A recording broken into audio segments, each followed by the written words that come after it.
Han Li flipped the small bottle and dropped a fire-red almond-sized medicine pill into his hand. A trace of sorrow appeared on Han Li's face. This was a medicine pill refined from a high-grade demon core and was used to increase the spiritual power of core formation stage cultivators. It was a bit of a waste to use it on a foundation establishment cultivator.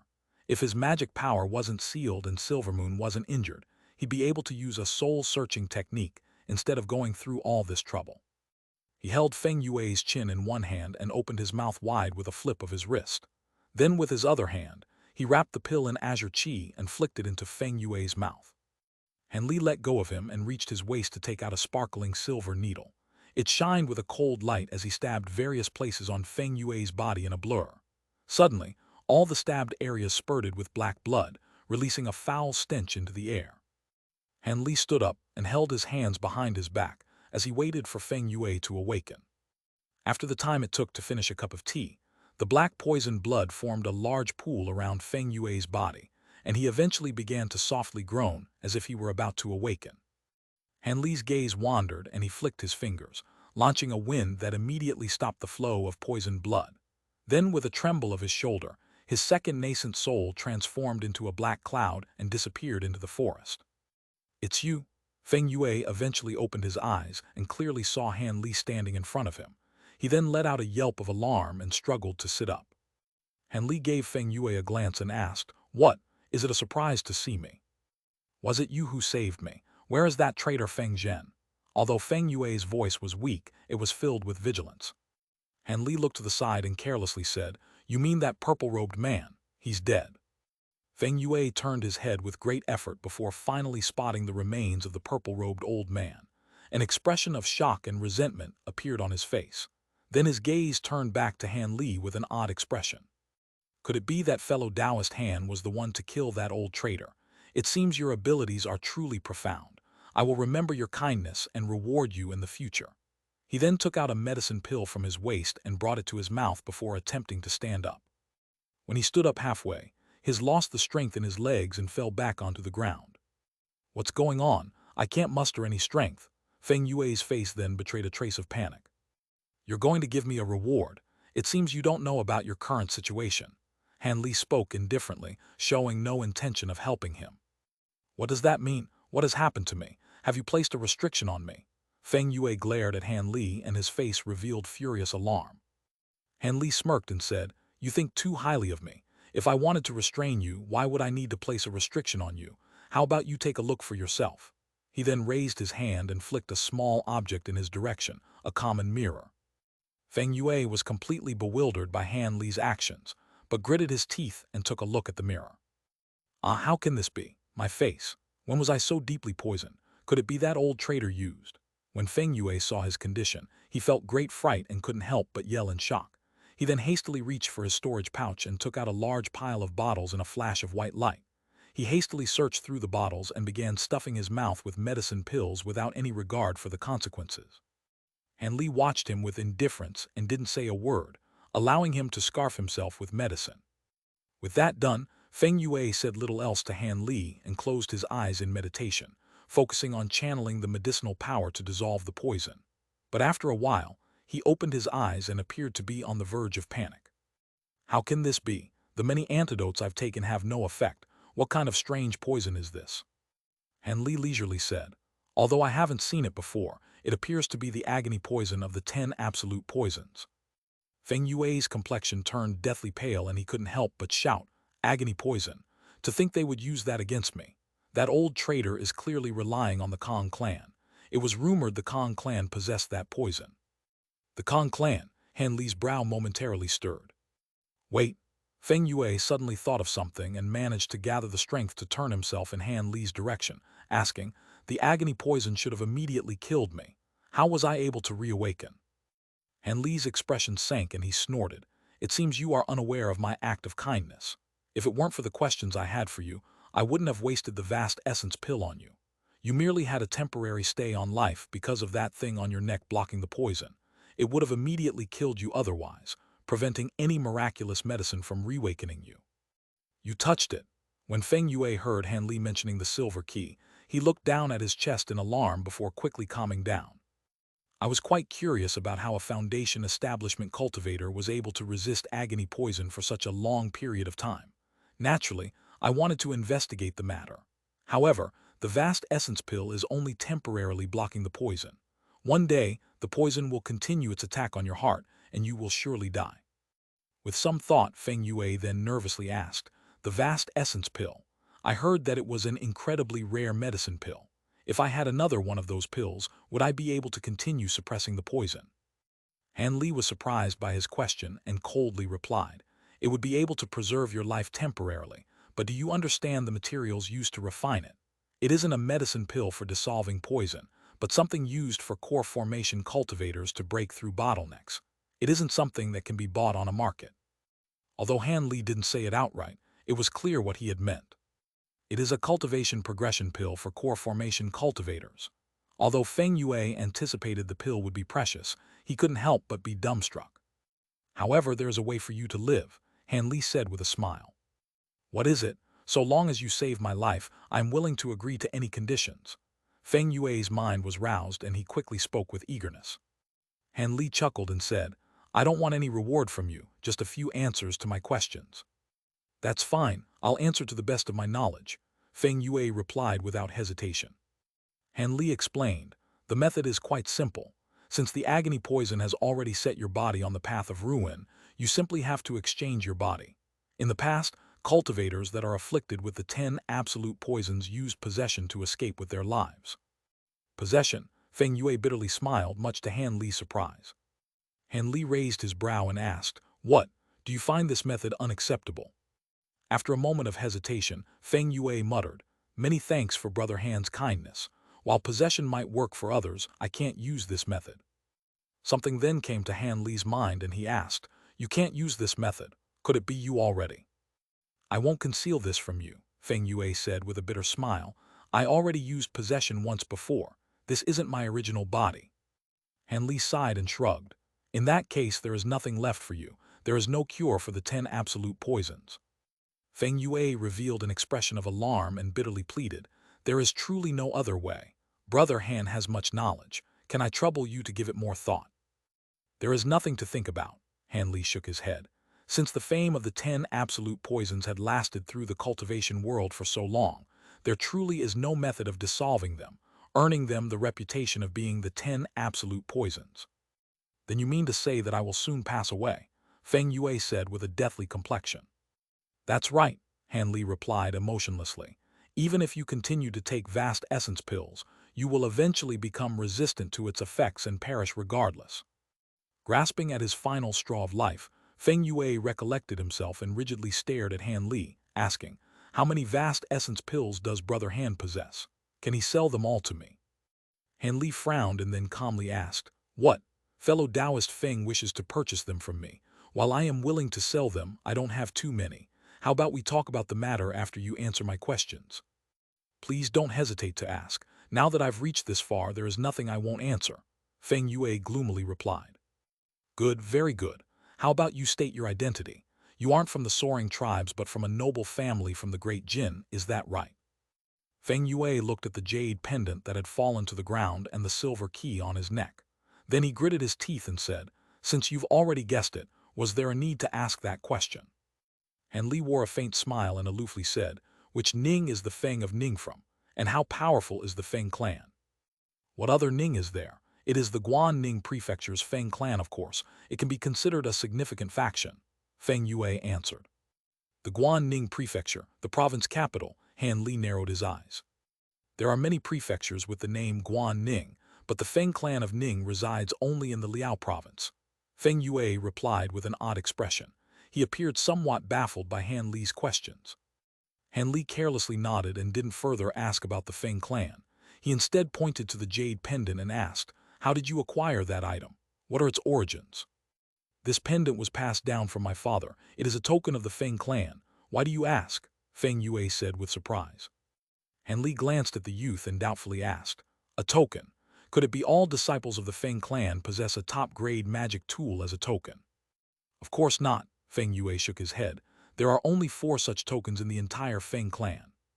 From that, it seems your standing in the Feng clan is quite high." "I'm the eldest son of the Feng clan.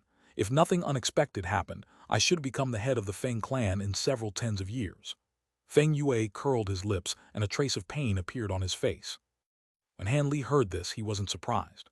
For such great problems to happen to him, it seems that something happened to the Feng clan. However, this had nothing to do with Han Li. Instead, he stared at Feng Yue and uttered the most pressing question on his mind.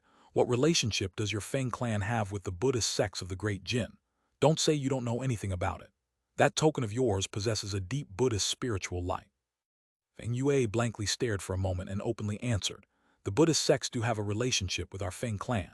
One of our ancestors was a layman disciple of the Guan Ning's Thousand Light Temple, a branch of the Grand Gold Sifting sect.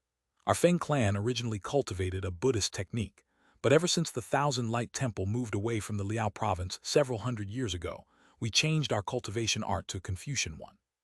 When Han Li heard this, he rejoiced. Although he didn't know about the Thousand Light Temple, he had heard of the Gold Sifting sect. It was one of the 4 great sects of the Great Jin. It seems the Feng clan had genuinely cultivated Buddhist techniques in the past. Do you know any of these Buddhist techniques? Han Li asked. After a moment of hesitation, Feng Yue replied, I didn't wish to cultivate Buddhist techniques, so I don't know any of the incantations. However, our Feng clan have preserved some of these techniques. He was astonished that this mysterious character had his eyes set on these Buddhist techniques. While Buddhist techniques were extremely powerful when cultivated to their late stages, their cultivation speed was pathetically slow. Even in the Great Jin cultivation world, there were few truly willing to take the initiative to cultivate Buddhist techniques. Monarch Soul Divergence then said, Youngster Han, ask if his ancestor cultivated a crystal relic within his body. Only Buddhist cultivators with a crystal relic are able to cultivate methods to dissolve baleful qi. In preparation for his trip to the Great Jin, Han Li had read through a few records that happened to touch upon the subject of crystal relics. Crystal relics are a characteristic of Buddhist cultivators. There is no set pattern for their appearance. There are those that appear during core formation stage and those that are refined during nascent soul stage. To external cultivators, they were a rather mysterious existence. However, a crystal relic was something required to cultivate many profound Buddhist techniques and abilities.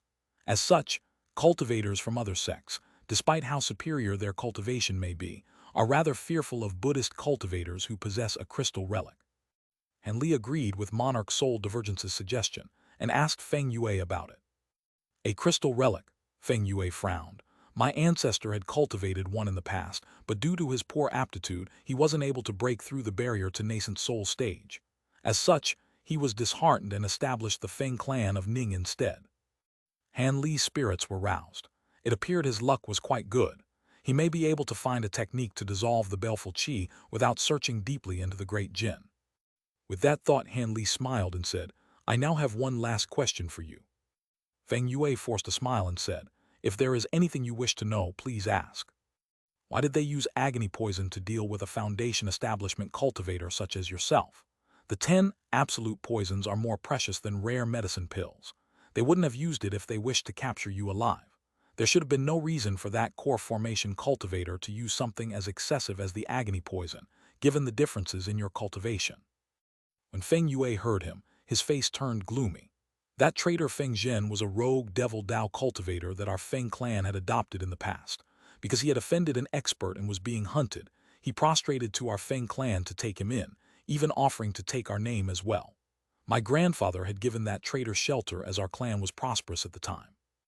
As he was sent to handle our relations with a few of the soaring tribes in the past, I had originally come here to find him, but I didn't expect that he had been compromised by the Kong clan.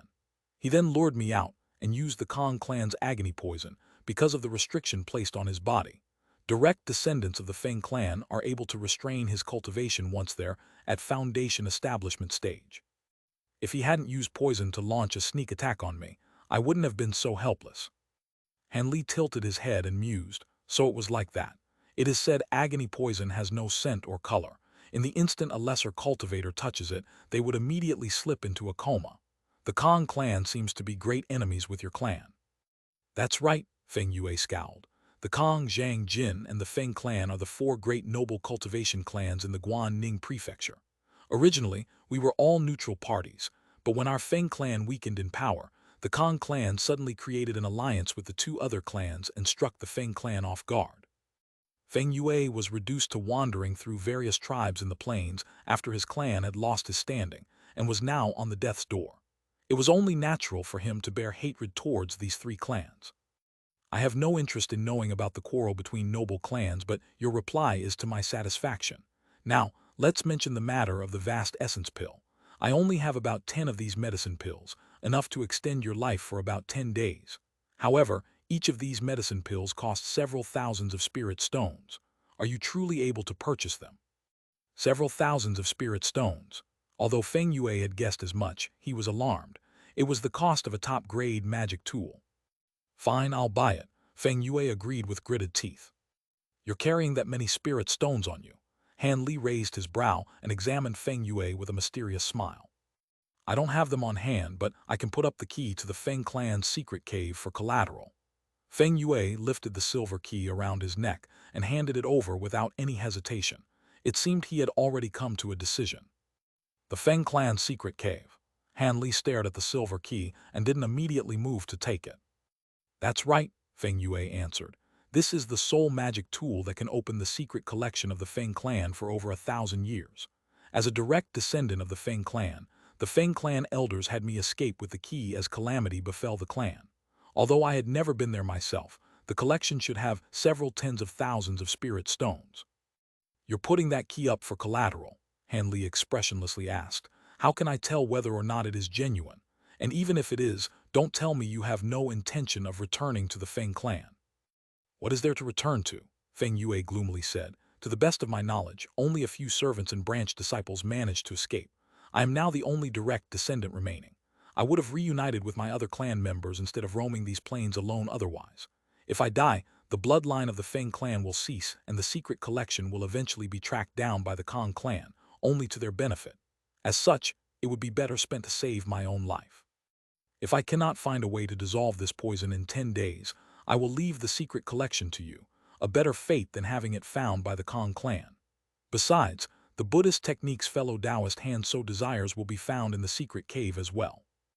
Han Li silently pondered for a long while before saying, Fine, you can use the key as collateral for the medicine pills, but first, you must allow me to search your soul to find out whether or not the matter of the secret collection and the Buddhist techniques are true. I don't wish to make a trip to a cave that doesn't exist. Soul search? Isn't that something only capable by nascent soul cultivators? How will that be possible? Feng Yue's face paled and his expression revealed fear. A forceful soul search requires a nascent soul cultivation, but if it is coordinated with another person through a technique, it won't be very difficult. Furthermore, this secret technique is different from common soul search techniques. Although foundation establishment cultivators aren't able to search through complicated topics, it can easily verify if something is true or false. Han Li pursed his lips and soon revealed his white teeth in a smile, revealing a cold glint. When Feng Yue saw this, he felt his heart tremble. As the disciple of a noble clan, he was very fearful of soul searching and wouldn't agree to such a dangerous affair under normal circumstances. But when he lowered his head and saw his poisoned skin, he found himself helpless. Feng Yue tightly gripped his fists and took a deep breath before coming to a decision. Fine, I will coordinate the technique with you. However, you may only search for matters relating to the Buddhist techniques and the secret storage. I will not let you look through anything else. Of course, I have no interest in your other affairs. Although we've come to an agreement, let us head somewhere more discreet. This place is too open. Han Li smiled and waved his sleeve at Feng Yue without waiting for him to agree. A gust of azure light blew around Feng Yue and caught him just as he was about to fall. Then, with the azure light wrapping around his waist, he began to float off the ground. Although Han Li's cultivation was sealed, he still possessed his superb control of magic power, something far beyond the capability of an ordinary foundation establishment cultivator. At that moment, his second nascent soul emerged from the forest and reappeared in front of Han Li with a tri-pointed stake in one hand and the purple-robed old man's primal soul in the other. Han Li glanced at the old man's primal soul and emotionlessly said, There is no use for him. Kill him. When the second nascent soul heard Han Li, it grinned and firmly held onto the primal soul before emitting a black-green flame from its small hand. The green ball trembled for a short moment before turning into ash. At that moment, Han Li flicked his finger and an egg-sized fireball struck the old man's crushed remains, giving them a blazing cremation. Soon after, Han Li waved at the ground and the old man's storage pouch and small fire-red sword flew into his hand. Then, after tidying up the rest of the traces of what had happened nearby, Han Li brought Feng Yue to the sky before dropping down to the field of rocks where he had set up his temporary shelter. Now that his cultivation was restricted, he had no choice but to be careful. Additionally, Han Li felt particularly gloomy about how he wasn't able to employ his immensely powerful spiritual sense. It was on the level of a late nascent soul cultivator, but he took the initiative to conceal most of it. If a grand elder of the soaring tribes or any of their nascent soul cultivators with strengthened spiritual sense were to detect him, it would be a sure death sentence. As a result, he had pulled back his spiritual sense to only cover the nearby area, preventing any roaming high-grade soaring tribes cultivators from noticing it. Han Li was caught nurturing his gold-devouring beetles. He had been resting a portion of his spiritual sense at the time and had grown careless. Then, as it so happened, a mid-nascent soul soaring tribes cultivator was pursuing a demon bird at a speed comparable to a late-nascent soul cultivator about 10 kilometers away. Even if Han Li had been on guard at the time, he wouldn't have been able to put away his gold-devouring beetles in time and would have encountered disaster regardless.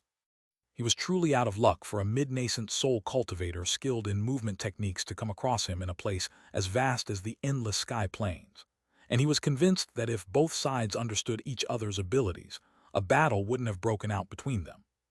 Every time Han Li recalled this, he found himself not knowing whether to laugh or cry. He now found a majority of his magic power sealed due to the baleful Qi backlash, and his opponent only managed to have one of his 7 split nascent souls escape from him. It was likely he suffered a massive loss in cultivation and would take quite some time to recover. The next day, Han Li returned to the encampment. There were far fewer tents there than when he had arrived. It seemed many of the tribes finished resting and had continued on their way. When Han Li found the Gray Heron tribe, they were already prepared to leave and were waiting for Han Li to return. Ying Lu was delighted when he spotted Han Li and hastily invited him into a carriage. He then called for the escort to leave through the other side of the encampment.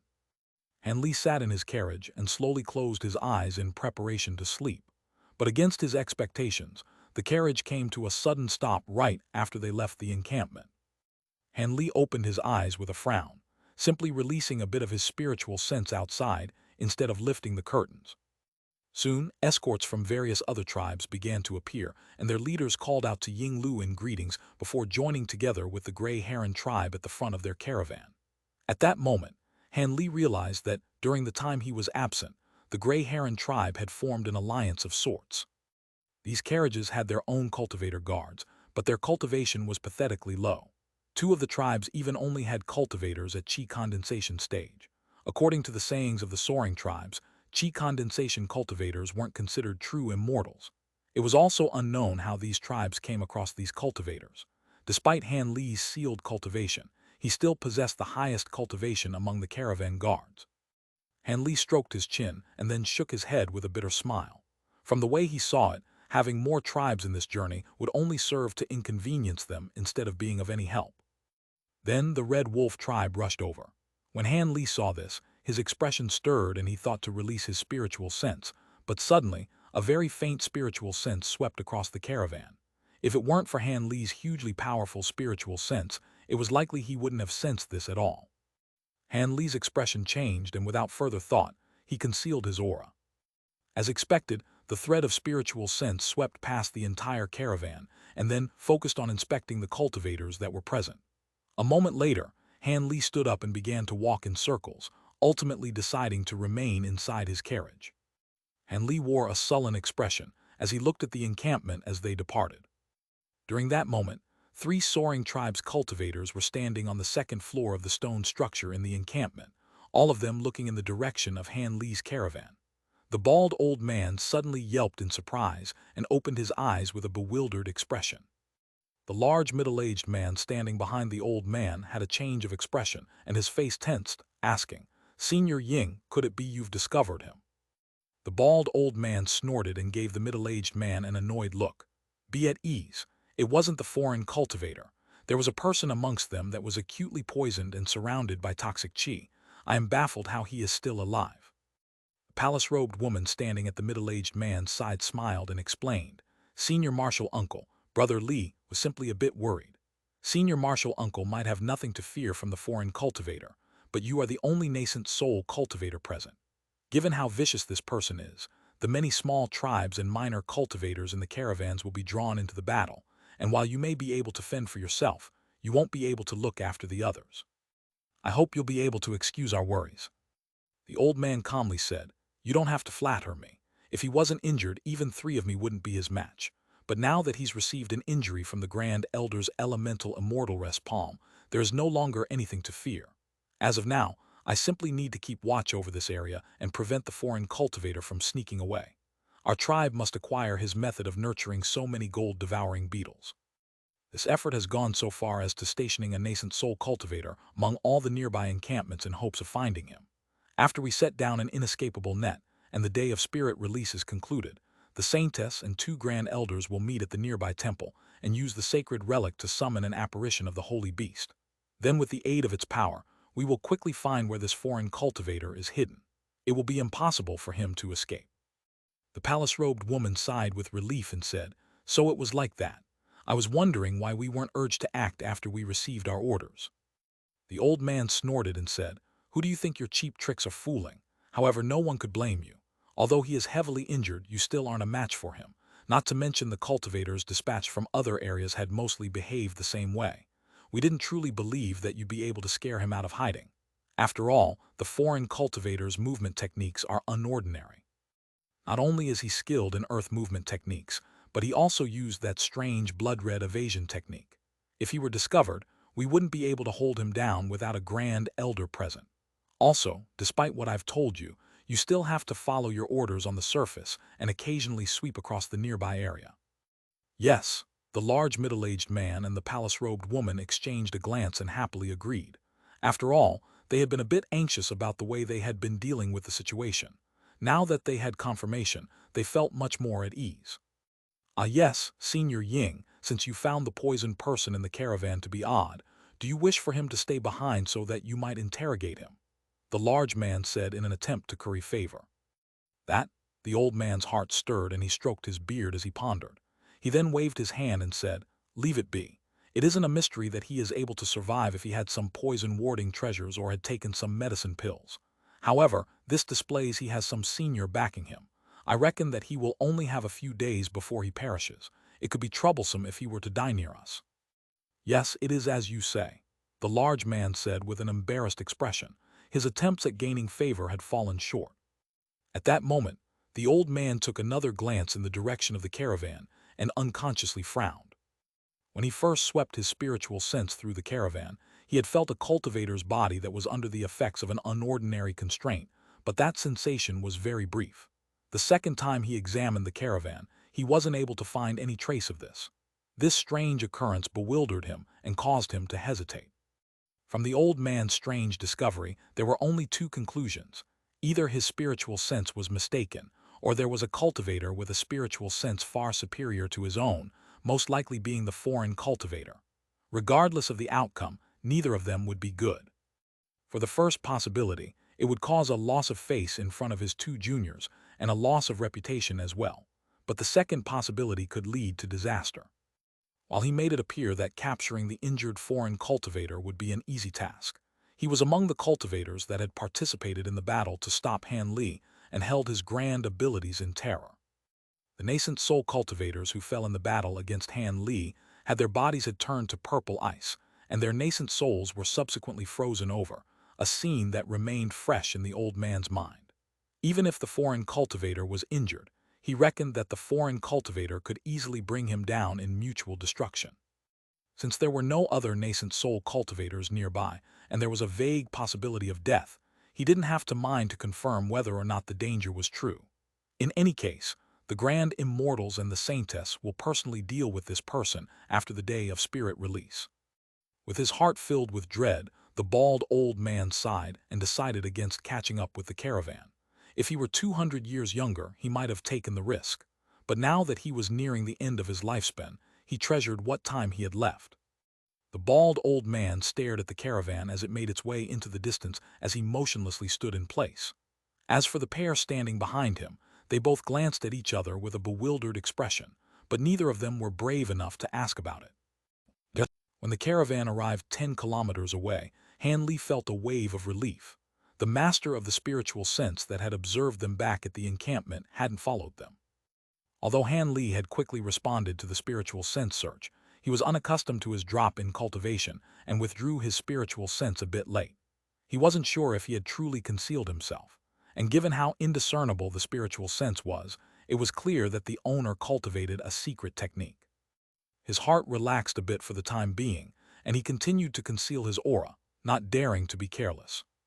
After traveling for over half a day, Han Li felt a wave of relief and began to slowly release his spiritual sense, covering a perimeter of over 10 kilometers.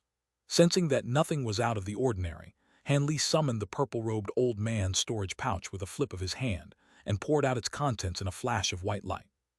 Han Li swept his gaze past the pile of items and took a small bottle into his hand. He opened it and took a whiff before shaking his head and setting it aside. Then he took another bottle and did the same as if trying to find something. Eventually, Han Li opened the lid of an unremarkable green bottle. Before he even recognized what it was, a thread of purple mist drifted out. Han Li's expression grew sullen and he opened his mouth, spitting out a ball of azure light. The thread of purple chi wrapped around it and soon, the azure light darkened. Han Li's expression changed. Before the azure light became completely corrupted, Han Li forcefully blew on the light and pushed it into the bottle before quickly sealing it. He then let out a sigh of relief. His actions hadn't been in vain. He had acquired the remaining agony poison, a rather significant gain. The 10 absolute poisons were rarely ever encountered. The Kong clan must have been an exceptional power to be able to possess something as rare as this. He carefully put away the bottle in his storage pouch, and then released a thread of spiritual sense out of impulse, peeking into one of the Red Wolf tribe's carriages. Feng Yue was currently holding a fist-sized pearl with both his hands and meditating with his eyes shut. Black chi was flowing in from his eyes to the pearl in his hands, causing the pearl to shine with black light. There was a pile of medicine bottles stacked in front of him, but most of them were opened, and there were even a few loose pills were scattered to the side. Han Li shook his head at the sight and withdrew his spiritual sense. Although this pearl appeared to be some sort of exceptional treasure capable of absorbing poisonous chi, it had already reached its limit. The absorbed poisonous chi would soon be replaced by the agony poison deep within his body, and his efforts would be in vain. It was simply a delusion to believe that he'd be able to rid himself of the poison in a mere 10 days. With this thought, Han Li closed his eyes and sank into meditation. 8 days later, the road had been peaceful apart from 2 low-grade iron-hoof beasts. They encountered the caravan in a moment of carelessness, much to the joy of the cultivators, but Feng Yue, Han Li, and one other cultivator hadn't participated in the hunt. The cultivator that hadn't taken action had aroused Han Li's interest, and when Han Li examined him with his spiritual sense, he found that the youth was simply a diligent foundation establishment cultivator that was immersed in cultivation. Han Li quickly lost interest in him after examining him a few more times. As for Feng Yue, he had failed in his many attempts to rid himself of the poison and had grown frantic, despair occasionally appearing on his face. His black hair had gradually turned white as well. This came as no surprise. He was the sole descendant of the Feng clan and was completely helpless as the death of his bloodline approached. What he suffered was far beyond what an ordinary person could bear. Now, there were only 3 days left before he ran out of time. Anyways, Han Li had finished comprehending the incantation Monarch's soul divergence had given him 2 days prior. He had gained much peace of mind, as he no longer had any fear of being surrounded by nascent soul cultivators. One day as night approached, the caravan of several hundred people stopped beside a river that was about a kilometer wide and made shelter for the night. The various tribes had raised bonfires all around them and were roasting livestock. When Han Li heard the sound of flowing water, his heart stirred and he departed from the carriage. The young woman named Yingshan had been eating a piece of dried meat when Han Li suddenly emerged. With a face flushed with embarrassment, she tossed the meat to the side and respectfully saluted Han Li, saying, "Sir Immortal, do you have any orders?" Since this was the first time Han Li had emerged from the carriage during the long journey, she had been thrown off guard and was somewhat flustered. Han Li took a glance at the woman's dainty face and looked the meat she tossed aside, then saying, "I have none. I've meditated enough inside the carriage and thought I'd have a look around." That, somewhat at a loss, the woman proposed, "Immortal Han, how about I go fetch you some fresh water?" Han Li glanced at the river nearby and nodded. "That'll be good. Although I no longer feel the need to eat, a drink of fresh water will be good." When the young woman heard this, she gave a lively response despite the turmoil she felt in her heart and ran to the river with a water sack. When Han Li glanced at her from behind, his heart stirred and he unconsciously smiled. A short moment later, the young woman brought back the water sack and was holding a piece of roasted meat in her hand. She was panting for breath and offered the two items to Han Li with an embarrassed expression. With an earnest tone, the young woman said, "Sir Immortal, the roasted meat is quite good. Will you try some?" Han Li chuckled and said, "Sure, it's been many years since I've eaten something. A bit of food should be interesting." He then accepted the meat and took a bite, finding the taste to be quite good. When the young woman saw this, she revealed an adorable expression. When Han Li was finished with his bite of food, he set it aside and said, "It must have been hard waiting at the side of my carriage. You're participating in the day of spirit release, right? Extend your hand and let me take a look at your spirit roots." "Many thanks, Sir Immortal." When the young woman heard him, she extended wrist with unconcealed excitement. Han Li grabbed the woman's wrist, channeled a bit of spiritual qi into her body, and pondered for a moment. If his cultivation hadn't been reduced to foundation establishment stage, he would have been able to examine her aptitude without touching her. "Immortal Han, how is my aptitude? Do I have any chance of becoming an immortal?" the young woman eagerly asked. Her face wore an expression of hopeful excitement. "You should have no problem becoming an immortal, but it can be considered destiny that you've met me. Take the medicine before the spirit release rites." Han Li released his grip on her wrist and summoned a small white bottle with a flick of his hand. The young woman received the small bottle with complete surprise. Although the medicine pill isn't particularly precious, it will improve your constitution and will aid you on your path to cultivation. The medicine was a marrow-cleansing medicine pill, something valuable to low-grade cultivators, but was of little value to Han Li. "Many thanks for Sir Immortal's great kindness." The young woman rejoiced and hastily bowed. "Stand up." Han Li waved his hand at the young woman and said, "Perhaps if fate will have, we'll see each other again in the future. By the way, since this river is so wide, could it be the southern portion of the Heavenly Water River?" The young woman carefully put an bottle away and said, "That's correct, Sir Immortal. It is a branch of the Heavenly Water River. It runs over 50 kilometers down before joining with the true Heavenly Water River." When Han Li heard this, he said nothing else and began to recall all the details pertaining to the Heavenly Water River. If he remembered correctly, the river was incredibly long, earning its title as the largest river in the endless sky plains, and it even reached down to the Jin Empire under the name of the Mystical River. He couldn't help but ponder over this fact. Then Han Li's expression stirred, and he raised his head to look at the sky across the river with a gloomy expression. "Quickly inform the tribe elders that there is something flying towards us," Han Li sullenly commanded. "I don't know if they is passing through or if they're specifically heading towards us." The young woman was startled when she heard this, and she repeatedly nodded her head before running to Ying Lu and the other tribe leaders. A short moment later, an uproar was raised, and everyone quickly ran away from the river. Before most of the people could return to the carriages, green light flashed from over the horizon, and a series of low-pitched cries sounded out, revealing a huge bat covered in green light. Its sinister and frightening appearance caused the mortals to shiver in fear at the sight of it. The many soaring tribes cultivators in the caravan all leaped out at their carriages and looked at it with solemn expressions. Han Li's gaze wasn't focused on the bat but the cultivators that were standing on top of it. Although they were quite some distance away, he was still able to clearly see them with his bright-sight spirit eyes. The group of cultivators had 4 men and 4 women. The men wore embroidered robes, jade bands, and magnificent ornaments. As for the women, they wore golden belts, white robes, and were barefoot. From their attire, one could clearly tell they weren't from the soaring tribes.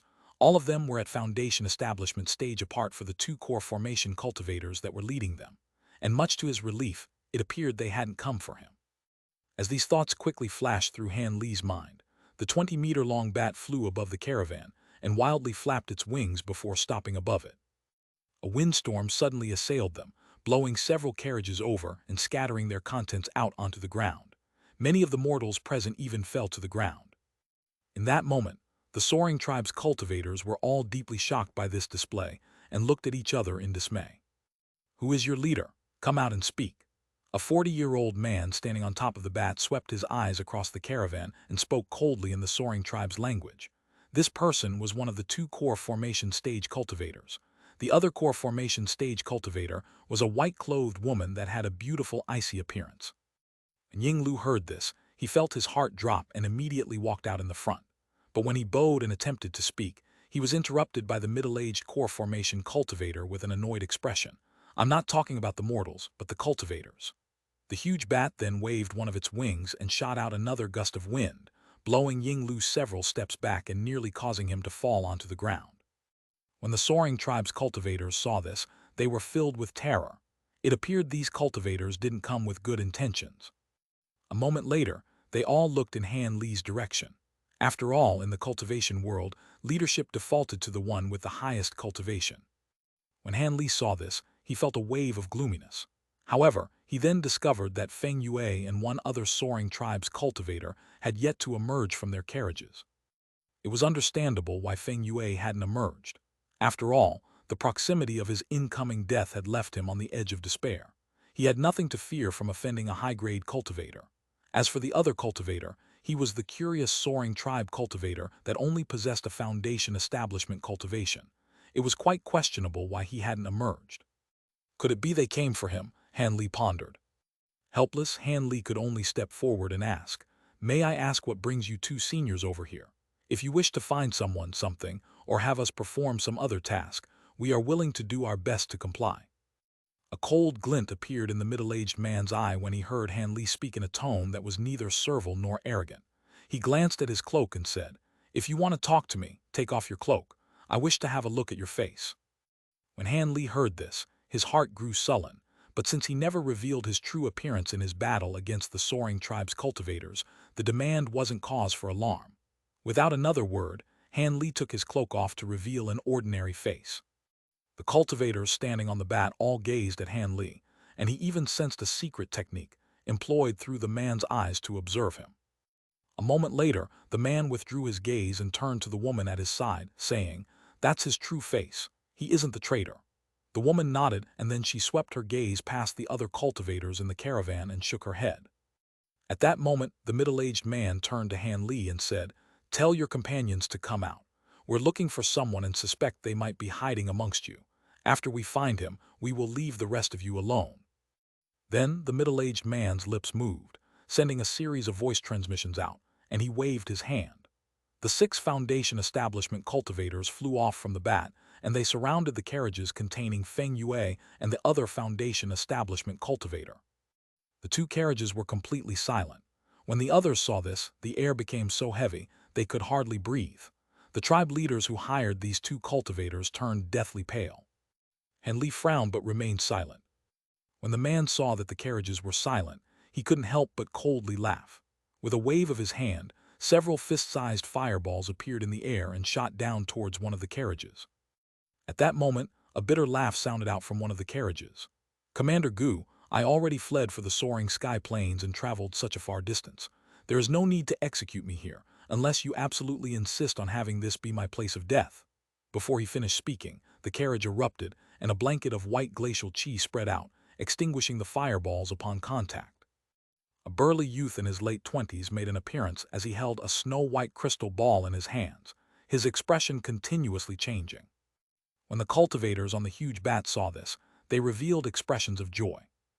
The middle-aged man's smile then faded away and he malevolently said, "Zhang Jianying, the snow crystal pearl was in your possession as expected. My mistress had you bring this pearl to North Ice Mountain Sage North, but you dared to steal it away. You still have the audacity to speak. If you obediently return with us, we'll spare your soul."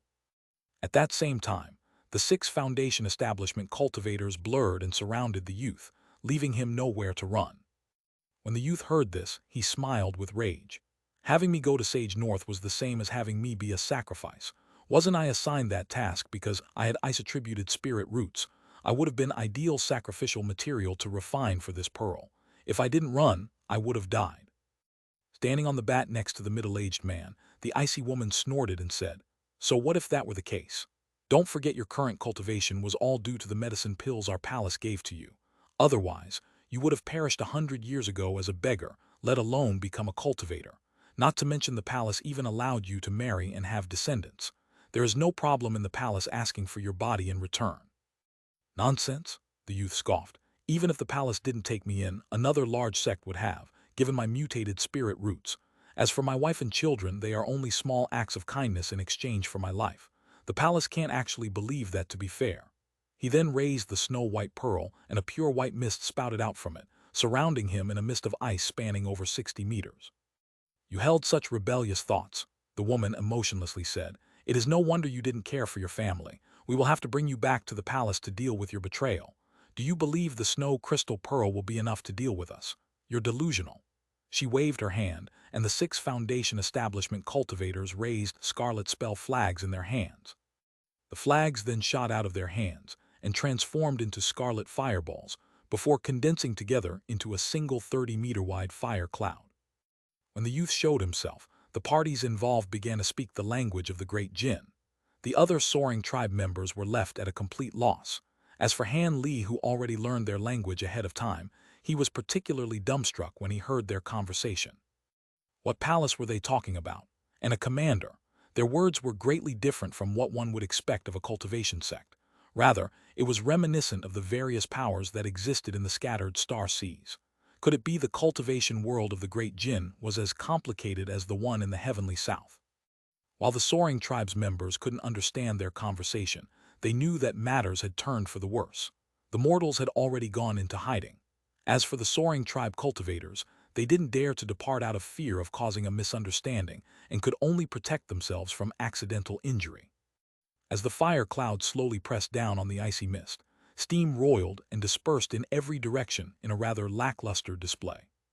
Although the ice crystal pearl was rather wondrous, its user was a mere Foundation establishment cultivator. He wasn't able to refine the treasure and make use of its true abilities. As soon as the confrontation began, it became obvious the icy mist was at an immediate disadvantage. The burly youth knew things were far from good and mustered the icy mist with all the might he could, but he was trapped by the fire cloud. Not long after, the ice mist began to shrink, and the burly youth wasn't able to block the fire cloud no matter how much magic power he poured into the pearl. After a few minutes, the mist had shrunk to the size of 10 meters. When the core formation woman saw this, she turned to the man at her side and said, "Commander Gu, take action. Since he is still useful, capture him alive." "Be at ease, it will be done." The man nodded and then shot towards the icy mist in a streak of white light. When the 6 Foundation establishment cultivators saw this, they all formed a hand incantation and released the fire cloud. The icy mist roiled, and a short moment later, a huge bang sounded out along with a muffled hum before the mist slowly faded away. The middle-aged man was firmly standing in place as he held the unconscious youth in one hand and the snow crystal pearl in the other.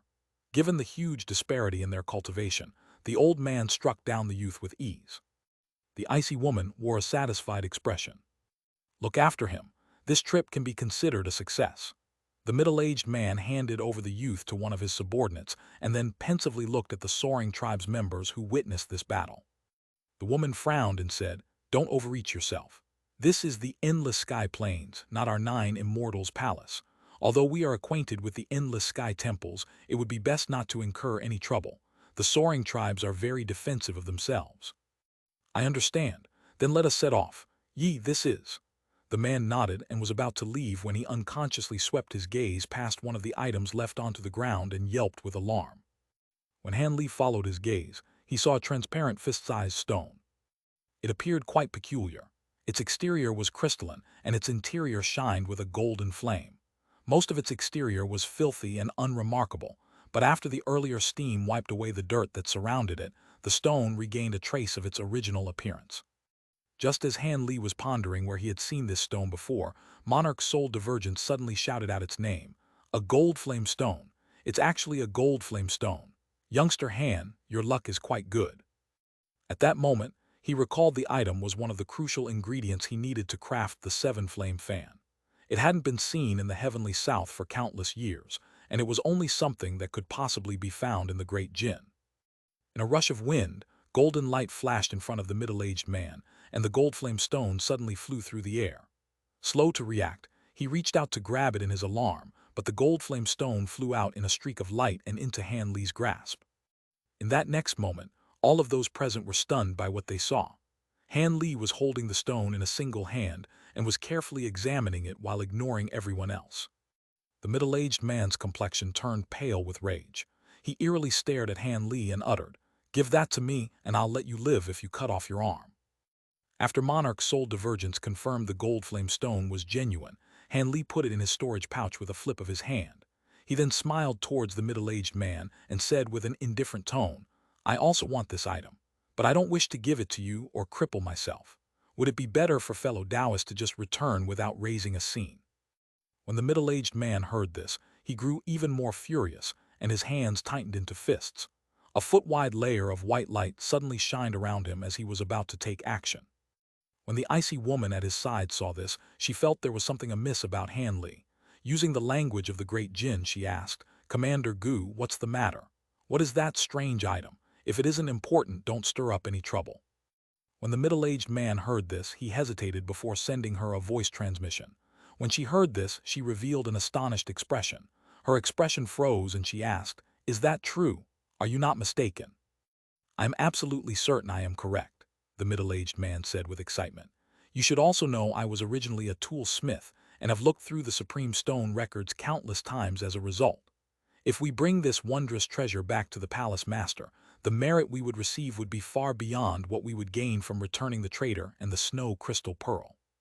When the woman heard this, she looked at Han Li once more and verified he was truly only a Foundation establishment cultivator. A cold light then flickered from her eyes, and her heart was filled with killing intent. With a raised brow, the icy woman commanded, "Attack! Kill all of the Soaring Tribe's members. Leave no witnesses. The Endless Sky Temple won't become hostile with our 9 Immortals palace over a few low-grade cultivators and a couple hundred mortals. At worst, we'll merely compensate them for a fraction of the price." She then opened her mouth and spat out a streak of silver light, arriving in front of a Soaring Tribe's Foundation establishment cultivator in an instant. Although the Soaring Tribe's cultivator was protected by a blue barrier, it wasn't able to block the full-powered strike of a core formation cultivator. As a result, a scream sounded out and he was split into two. The silver streak circled once in the air to reveal itself as a sparkling white dagger that was about a foot long. As for the Foundation establishment cultivators from the Great Jin, they immediately complied with the woman's orders and released their magic tools, attacking the remaining Soaring Tribe's cultivators. As for the mortals farther away, they were left alone for the time being since they couldn't run. When the Soaring Tribe's cultivators saw the Great Jin cultivators attacking them, they felt both alarm and fury. However, one of them was at early Foundation establishment stage, while the other two were at Qi condensation stage. Against the joint attacks of the 6 Great Jin Foundation establishment cultivators, they were only able to resist for only a moment before being killed. After they were dealt with, the Great Jin Foundation establishment cultivators approached Feng Yue's carriage to deal with him. The icy woman showed indifference at the sight of this as she stood on the bat, but when she turned to look at the middle-aged man, her expression vastly changed. When the middle-aged man heard the order to attack, he immediately spat out a flying sword and had it attack Han Li in a white streak. Han Li sighed and flipped his hand in response, summoning a small pitch-black flag into his hand. With a wave, the flag surged and transformed into a black barrier that protected him from every side. When the silver streak struck the barrier, it was repelled and didn't cause the slightest damage. Feeling anxious and alarmed at having his attack easily repelled, the middle-aged man quickly employed a sword art, causing the silver streak to circle in the air before turning into a 10-meter-long python. The python tightly wrapped around the light barrier and gaped its mouth wide open in an attempt to rip it open with its fangs. However, the black light barrier was completely unfazed by the huge python's attempts to crush it. When the icy woman had a good look at the barrier, her heart turned gloomy. As she predicted, there was a reason why that Foundation establishment cultivator would dare to contest a core formation cultivator over the item. With that in mind, the woman pointed to her dagger in the distance, and the magic treasure trembled for a moment before fiercely striking down at the black light barrier in a streak of light. The icy woman and middle-aged man exchanged a glance, and then looked at the intact black barrier with astonishment. The icy woman turned to her subordinates and sharply commanded, "Ignore the one in the carriage. Quickly set this one aflame." When the Foundation establishment cultivators heard this, they released their fire-red spell banners into the air and created a cloud of flame into the sky once more. It slowly pressed down on Han Li's black barrier. "Good, very good. This will save me quite a bit of effort." After Han Li said this, light flashed from the top of the black barrier, revealing a giggling black-green nascent soul. It was holding a small pitch-black flag in its hand. Nascent soul, you're a nascent soul cultivator. The icy woman felt as if she were struck by a hammer when she saw the appearance of the nascent soul.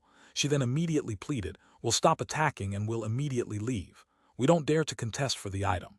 At that same moment, she commanded her dagger magic treasure to return.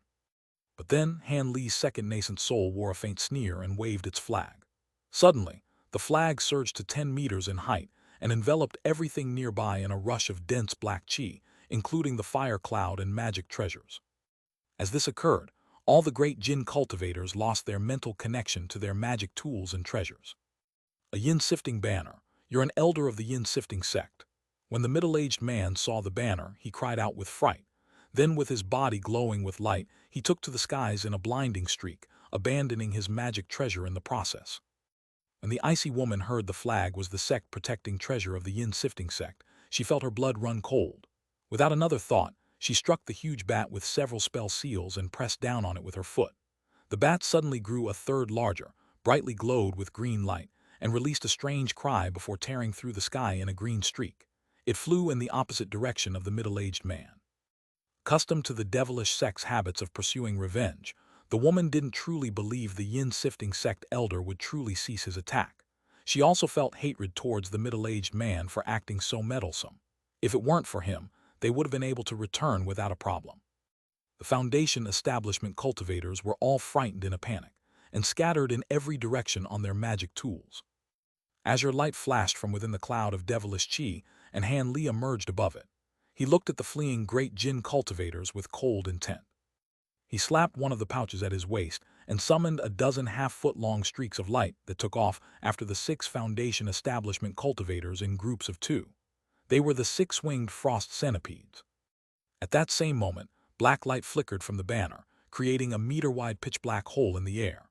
A huge gold-devouring beetle wrapped in black chi flew out from the hole with eyes flickering with crimson light. It suddenly unfolded its wings and transformed into a golden light as it quickly gave chase to the middle-aged man.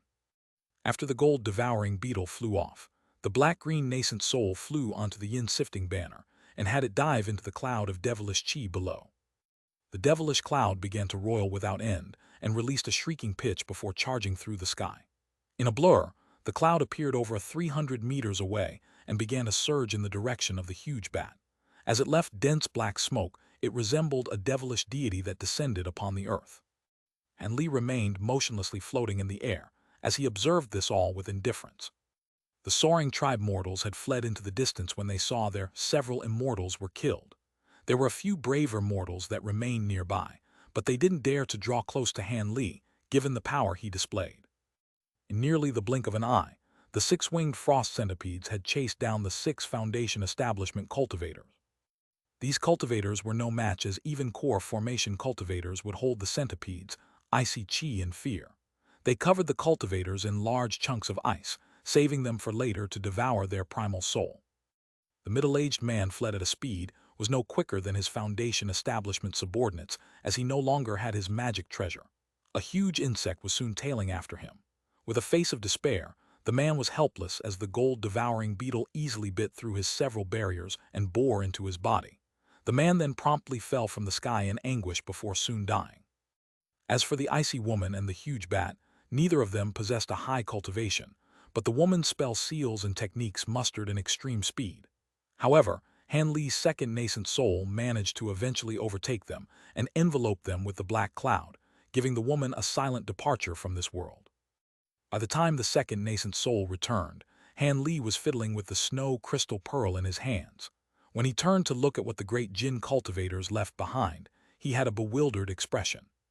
Han Li muttered to himself as he looked down at the corpse of the burly youth that was originally in possession of the snow crystal pearl. He had wished to save the youth and ask about the great Jin, but from his black-purple complexion, it appeared he committed suicide with poison. Knowing this calamity would be difficult to escape from, he swallowed a fierce poison before the battle. In case he was captured, he wouldn't have any fear of having his soul being refined, but given how fast his soul dissipated, it seemed he had done something else as well. And Li shook his head, feeling at a loss of whether he should laugh or cry. What a shock it would have been if he had somehow found out that Han Li would have saved him after he arrived in the afterlife. Regardless, Han Li had no relationship to his person and didn't feel particularly strongly over the matter. Then he flicked a small fireball at the youth's corpse, turning it into ash without much further thought. A moment later, the cloud of devilish chi returned. Han Li's second nascent soul waved the small black flag in its hand and absorbed all of the devilish chi into it. Then it flew a circle above Han Li before disappearing into the top of his head. He then looked around and saw the soaring tribe's mortals looking at him with fear. "Let's not stay here any longer. Follow me. You still need to tell me the location of the secret cave before you die." Han Li spoke at one of the carriages. Feng Yue slowly emerged from the carriage with his head wearing a cloak. Then, with a voice faintly carrying a trace of excitement, he said, "So you were actually an elder of the yin-sifting sect. It was no wonder you were able to easily kill that traitor Feng Zhen and possessed a medicine as rare as the vast essence pill." "A yin-sifting sect elder. I'll speak of the matter later. Let's go." Han Li coldly chuckled and then took to the sky on a flying sword. Feng Yue hesitated for a moment before closely following after him. Two streaks lit the sky and slowly departed into the distance. At that moment, the soaring tribe mortals finally gathered the courage to reform their caravan. When their leaders met face to face, they wore a bitter expression. All of the immortals they hired were either dead or gone. They were still confused over what had happened to them. Over the next few days, the matter was eventually made known. Although the cultivators were low grade, their deaths were still significant, particularly because it involved cultivators of the Great Jin. Cultivators of a few temples immediately responded after hearing of the news. After a bit of investigation, they recognized the killer of the Great Jin cultivators was that same foreign cultivator that had slain several of their immortals. From what the mortals saw, and given the cultivators who perished were from the Great Jin, the identity of this foreign cultivator was made known to be an elder of one of the 10 grand sects of the Great Jin, the Yin-sifting sect. In their previous battles, the foreign cultivator clearly hadn't made full use of his powers as he still held his sect protection treasure in reserve. But now that the yin-sifting sect flag was discovered in his possession, it was now made clear the foreign cultivator was amongst the most important elders in the yin-sifting sect. The soaring tribe's immortals that fought against him trembled when they found out about this. At that moment, a few soaring tribe's immortals came to a conclusion on why the foreign cultivator had appeared in the endless sky plains and was attacking them with such strength. In the Holy War several tens of years ago, the yin-sifting sect was supporting the Mulan. Could it be that the yin-sifting sect elder had infiltrated deep into the endless sky plains for revenge over the Mulan tribe's defeat, or was it some other conspiracy? This reasoning made just enough sense to justify his actions. The soaring tribe's immortals felt much more at ease with that misleading conclusion, as they now had a background to attach to this enemy foreign cultivator. They believed now they knew how to better deal with him. The Endless Sky Temple immediately sent a large number of cultivators out to patrol the border of the Jin Empire and the Endless Sky Plains to prevent the Yin-sifting sect from rescuing their elder. They also quickly gathered a large number of nascent soul cultivators in order to eliminate the Yin-sifting sect elder. Regardless of the foreign cultivator's identity or powers, he wouldn't be leaving the Endless Sky Plains alive. If he were to somehow escape, it would cause a massive loss of face and prestige for the Endless Sky Temple if it were made known. For this day of spirit release, the Endless Sky Priestess was personally presiding over the spirit release rites at one of the temples and hastily rushed through the ceremony in 2 days. The next day, over 100 high-grade immortals finished their bathing rites and began to gather behind the temple in a carefully guarded area. This restricted area spanned over 3,000 meters and had a huge formation diagram at its center, with over 100 mid-grade spirit stones embedded within it. At the center of the formation, there was a light gray altar over 20 meters tall. It was rather simple and was made of white stone. Apart from several unknown talisman characters on its walls, there were no other decorations and engravings. There were about a dozen early nascent soul cultivators surrounding the spell formation, all standing in place with a solemn expression, as if waiting for something. After a brief moment of silence, 2 women and 1 man walked into the restriction. A slender silver-robed woman walked between them and had her face covered in a white shawl, but her flawless skin, jet-black hair, and enchanting eyes were enough to stir anyone's soul. The man that accompanied her was an elegant man in his early 30s, but his eyes seemed to contain a vast depth. As for the woman at her side, She had a beautiful face and an alluring figure, not to mention her strange purple hair. She wore yellow clothes and walked with exposed arms with jet black, fist-sized ghost heads biting down on each of them, but she didn't reveal the slightest pain. Greetings, Saintess, Grand Elders. When the surrounding soaring tribe's cultivators saw the three entering, they immediately bowed. The three nodded in acknowledgement and walked 10 meters in front of the altar before coming to a halt and turning around. The silver-clothed woman gracefully turned around and slowly spoke in a clear and pleasant voice. Everyone, there is no need to be overly courteous. We are not only performing this summoning ceremony to hunt the foreign cultivator down, but to also have the incarnation of the sacred beast remain permanently at our temple. I hope you fellow Taoists will assist me with all your strength. In order to succeed with these summoning rites, these two Grand Elders have spent over 10 years in preparation. Grand Elders, please present your offerings. The other soaring tribe, Immortals, revealed excitement upon hearing this. The elegant man and purple-haired beauty glanced at one another and smiled before they clapped their palms together, shaking the ground with a series of heavy thuds. This came as a great shock to many of those present, and they hastily looked around them. Two groups of 6-meter-tall copper statues walked in from both sides of the plaza. There were 8 statues in each group, and their bodies shined with golden light. They were all holding 2 huge wooden palanquin as they slowly made their way towards the altar.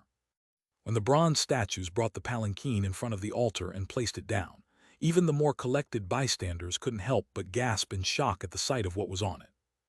On one palanquin, there was a large bison that glowed with azure light.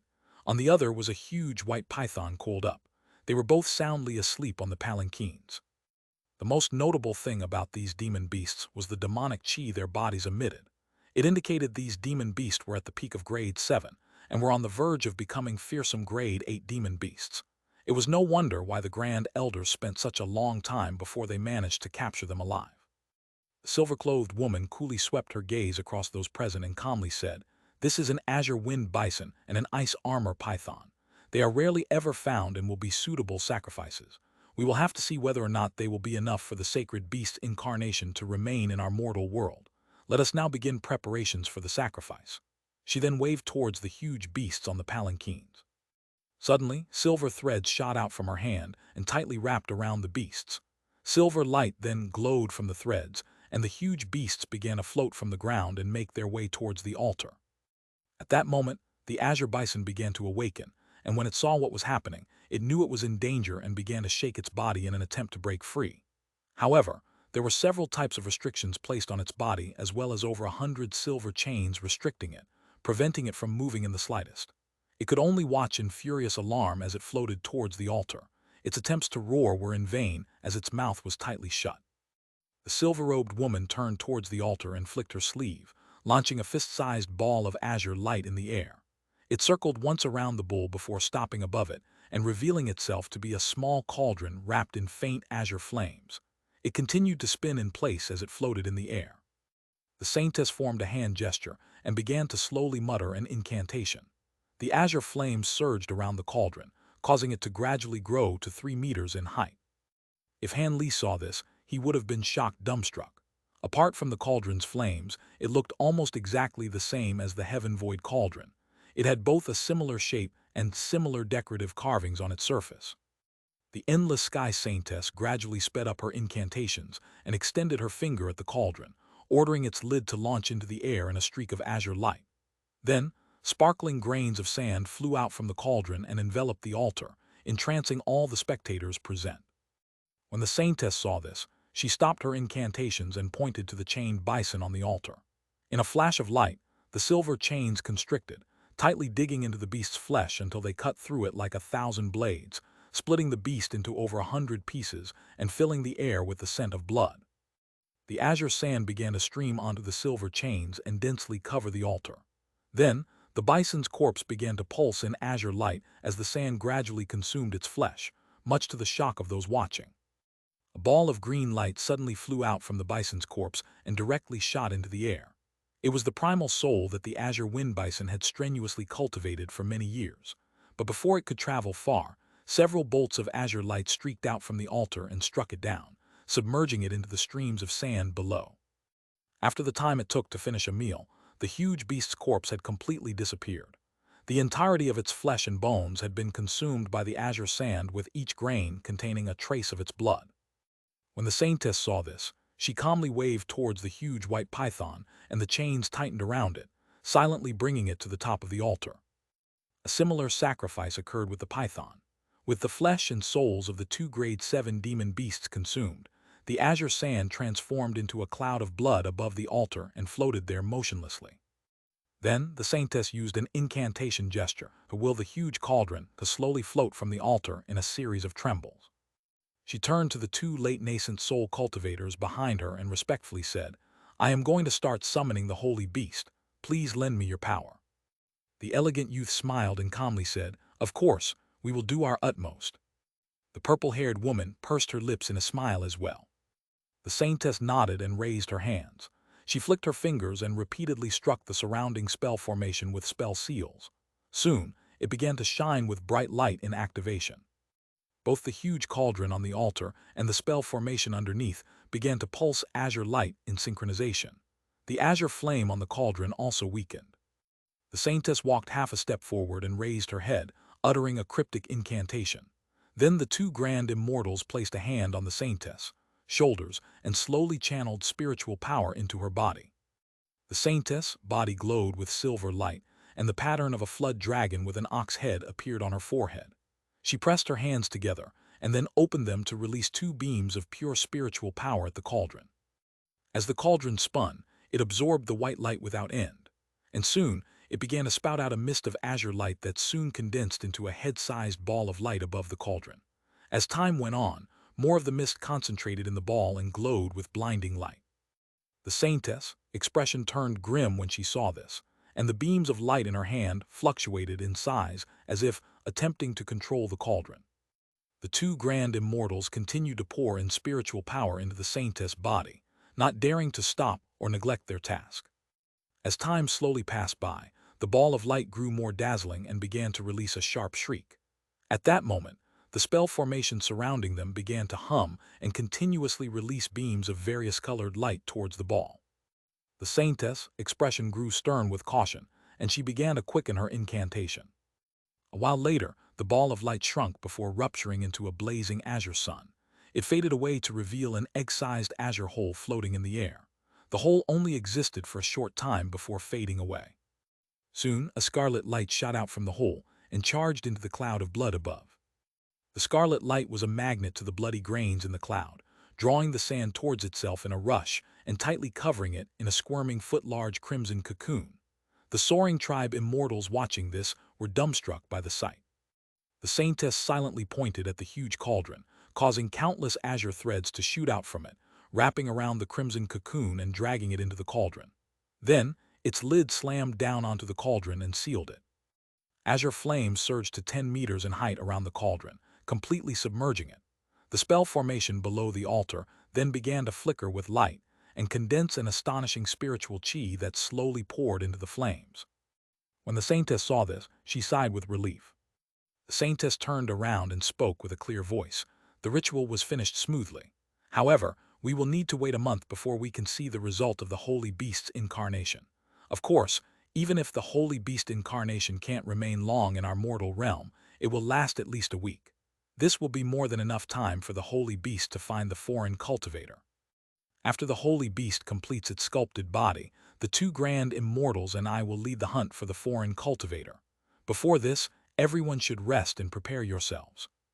Naturally, the soaring tribe immortals didn't raise any objections to this, and they all departed.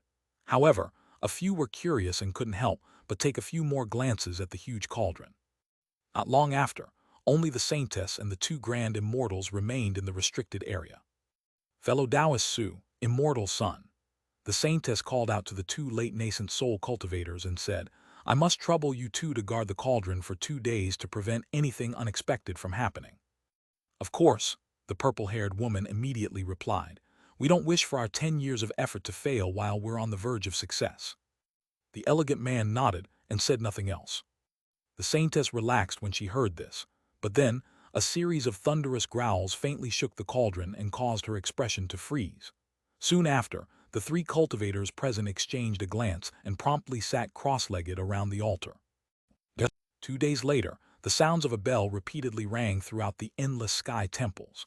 The many low-grade cultivators and tribes that still remained at the temples looked at them with astonishment. Afterwards, over a dozen streaks of light tore through the sky and flew south without any intention of stopping. Although the streaks of light traveled quickly and no one could see who was flying inside them, it was obvious that none of these streaks of light could have belonged to low-grade cultivators, much to the shock of those who saw them.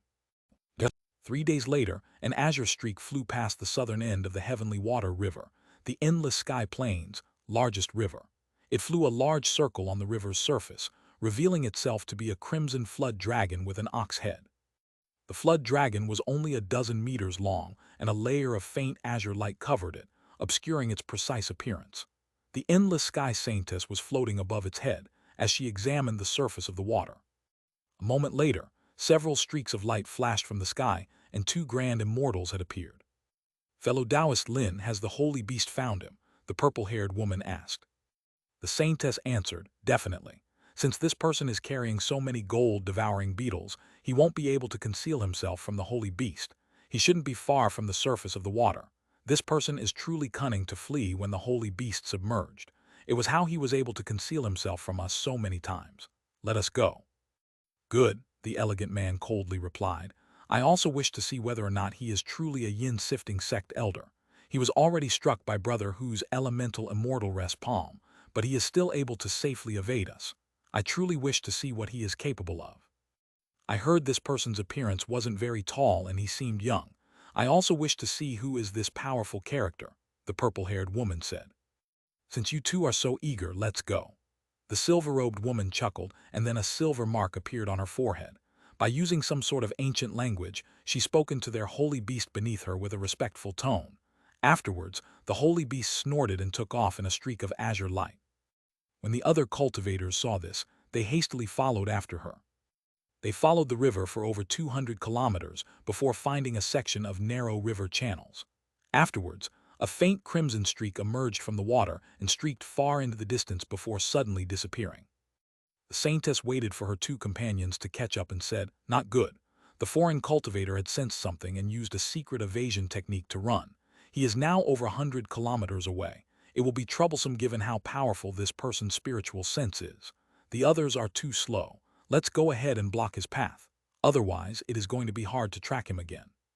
The 2 grand immortals didn't raise any objections. They promptly raised their hands and sent a voice transmission to the few cultivators following them.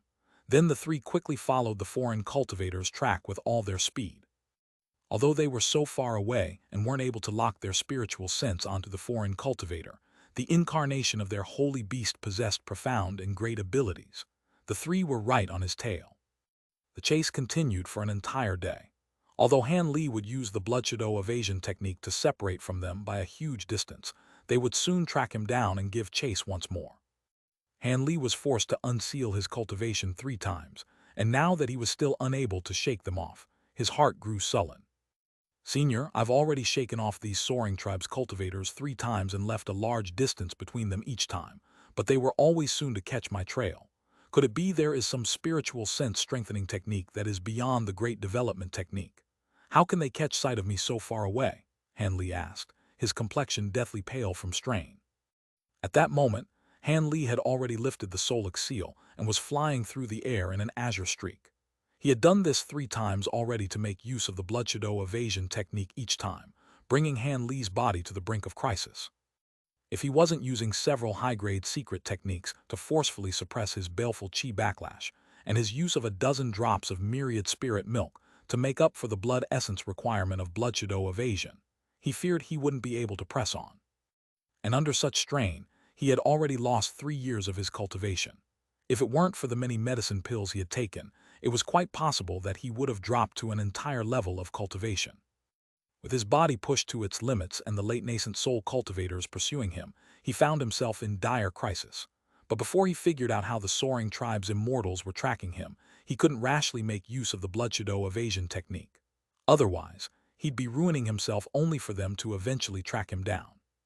Monarch Soul Divergence coldly snorted and said, "Although I am completely confident in my great development arts, I don't dare to boast it as the #1 spiritual sense technique in the cultivation world.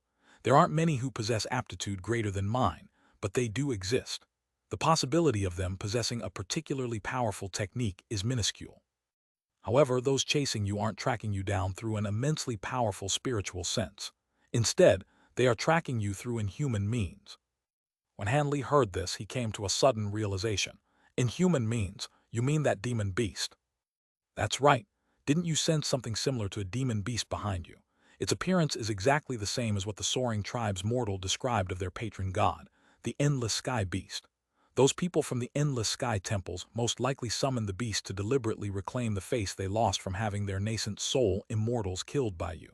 It isn't odd for something not from this world to be able to track you down. Hanli frowned and hesitantly asked, "The Endless Sky Beast?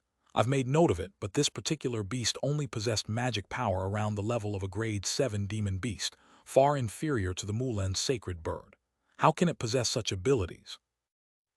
I've heard you speak of your continent's war against the Mulan, and how they summoned a projection of their sacred bird with the assistance of a treasure. It merely possessed an illusory body, and emerged in this world from nowhere. From what I sensed, the demon beast following you should have a genuine body.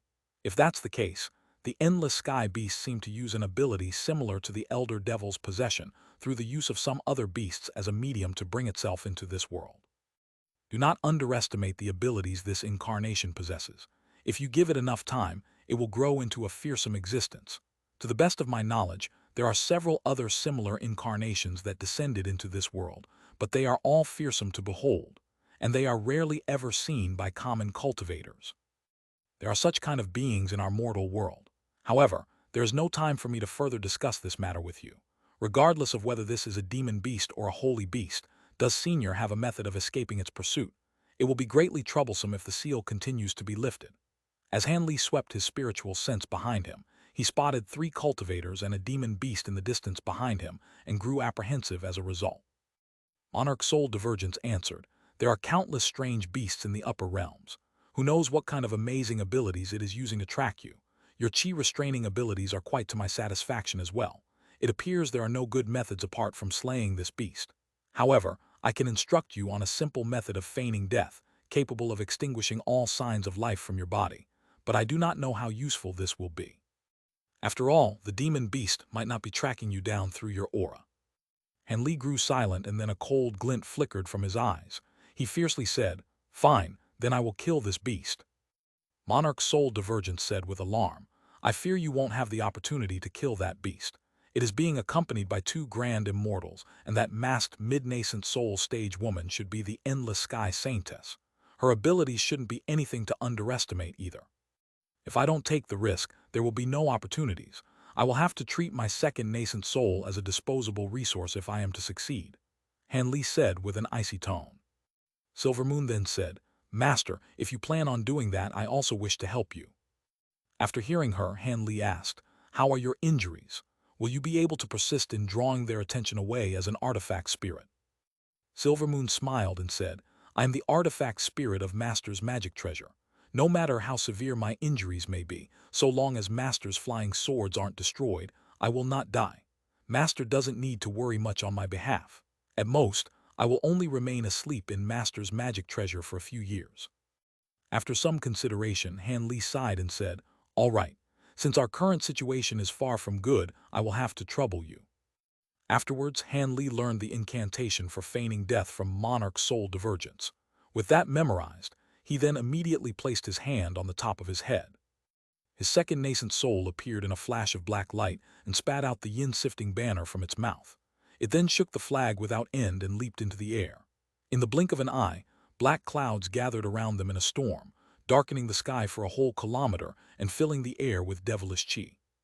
"Take this. If the Endless Sky Saintess chases after you with the beast, use this sword to strike it down," Hanli said with an imposing tone. Then, with a wave of his hand, he summoned a small crimson sword and tossed it into the black clouds. It was the Blood Devil sword. Afterwards, a piercing shriek echoed from the clouds, and the sword flew off with astonishing momentum. Hanli glanced at the devilish cloud in the distance with a sullen expression. Then, he summoned a small bottle with a flip of his hand and poured a drop of myriad-year spirit milk into his mouth. His body brightly glowed with spiritual light, and he tore through the sky in an azure streak. "What's going on? If I'm not mistaken, the foreign cultivator's nascent soul materialized and fled on its own. When the purple-haired woman saw this, she couldn't help but yelp in astonishment. The elegant man shook his head and said in a grave tone, "That can't be right. If an ordinary nascent soul materializes, its body cannot move on its own. However, that person is now fleeing in a different direction from his nascent soul. Could it be he cultivated something similar to the three-corpse soul technique?"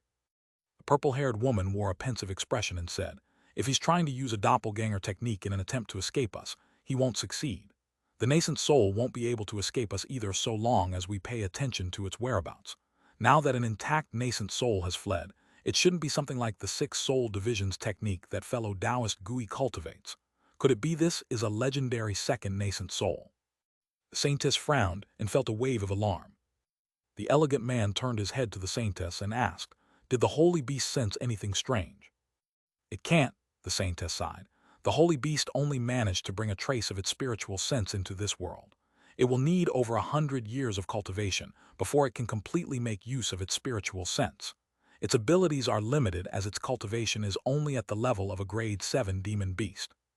The elegant man pondered for a moment before saying, "This will be somewhat troublesome. Since we can't distinguish which one is genuine, we cannot allow either one to flee. How about I take on the nascent soul while you two pursue the man with the holy beast? With my abilities, it shouldn't take much time to deal with a mere nascent soul." "That plan sounds reliable," the purple-haired woman said with a smile. "With me by the saintess' side, nothing should happen to her. While that nascent soul might not be his primary soul, don't kill it for now. First, try to find the method to breed the gold-devouring beetles from it." "Of course," the elegant man said, "I've considered that as well." The saintess felt there was no problem with this plan either and agreed.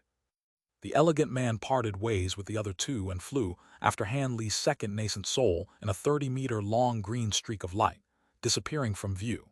The endless sky saintess and the purple-haired woman didn't change direction and continued pursuing Han Li. Soon, the two traveled over 50 kilometers and closed the distance between them and Han Li. "We should only be about 30 kilometers away from them. Silvermoon, it's time for you to leave." Han Li's sleeve trembled as a small silver wolf flew out from it, landing at Han Li's side. Then in a blur, Silvermoon took the shape of Han Li's form. Han Li's face wore a wry smile in response, but since there was no time, he said nothing else and summoned a storage pouch and a thumb-sized azure pearl before handing them over to Silvermoon. Han Li explained, "Since you're a tool spirit without a flesh body and won't be able to nimbly control magic treasures, bring the gold-devouring beetles with you and the lightning pearl. If that demon beast follows after you, consider nothing else apart from wounding the beast. It will be fine so long as you disable it for the time being. Master, be at ease. If the endless sky beast follows me, I will not allow it to easily escape." In Han Li's image, Silvermoon took the two treasures and tore through the sky in a silver streak. Han Li looked at Silvermoon's transformed appearance as she departed, sighing in amazement at her impressive illusion. In all manners of appearance and aura, she appeared exactly the same as him. "Does Senior believe Silvermoon's illusion techniques will allow her to trick the two pursuers?" Han Li asked Monarch's Soul Divergence. "In any case, they should most likely not be able to see through her since I can't detect anything either. Your artifact spirit is quite unique. Even I am unable to completely see through her illusion. At one moment, her illusion is weaker and in another, it is stronger. If it weren't for the holy beast of theirs, they definitely wouldn't be able to differentiate between the two of you."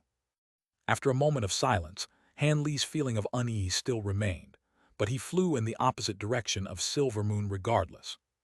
Of course, Han Li couldn't have known that giving Silvermoon a portion of the gold-devouring beetles was an unintentionally effective move. When the soaring tribe's immortals saw that Han Li split into two and were heading in different directions, the purple-haired woman and the saintess exchanged a look of dismay and stopped. The purple-haired woman brushed the hair from her face and she clicked her tongue in amazement. "What is this? An incarnation technique. Their auras and spiritual chi fluctuate at the same strength and they both appear entirely the same. That cultivator truly has many techniques." Feeling quite the headache from this sudden development, the saintess said, "The distance is too far between them.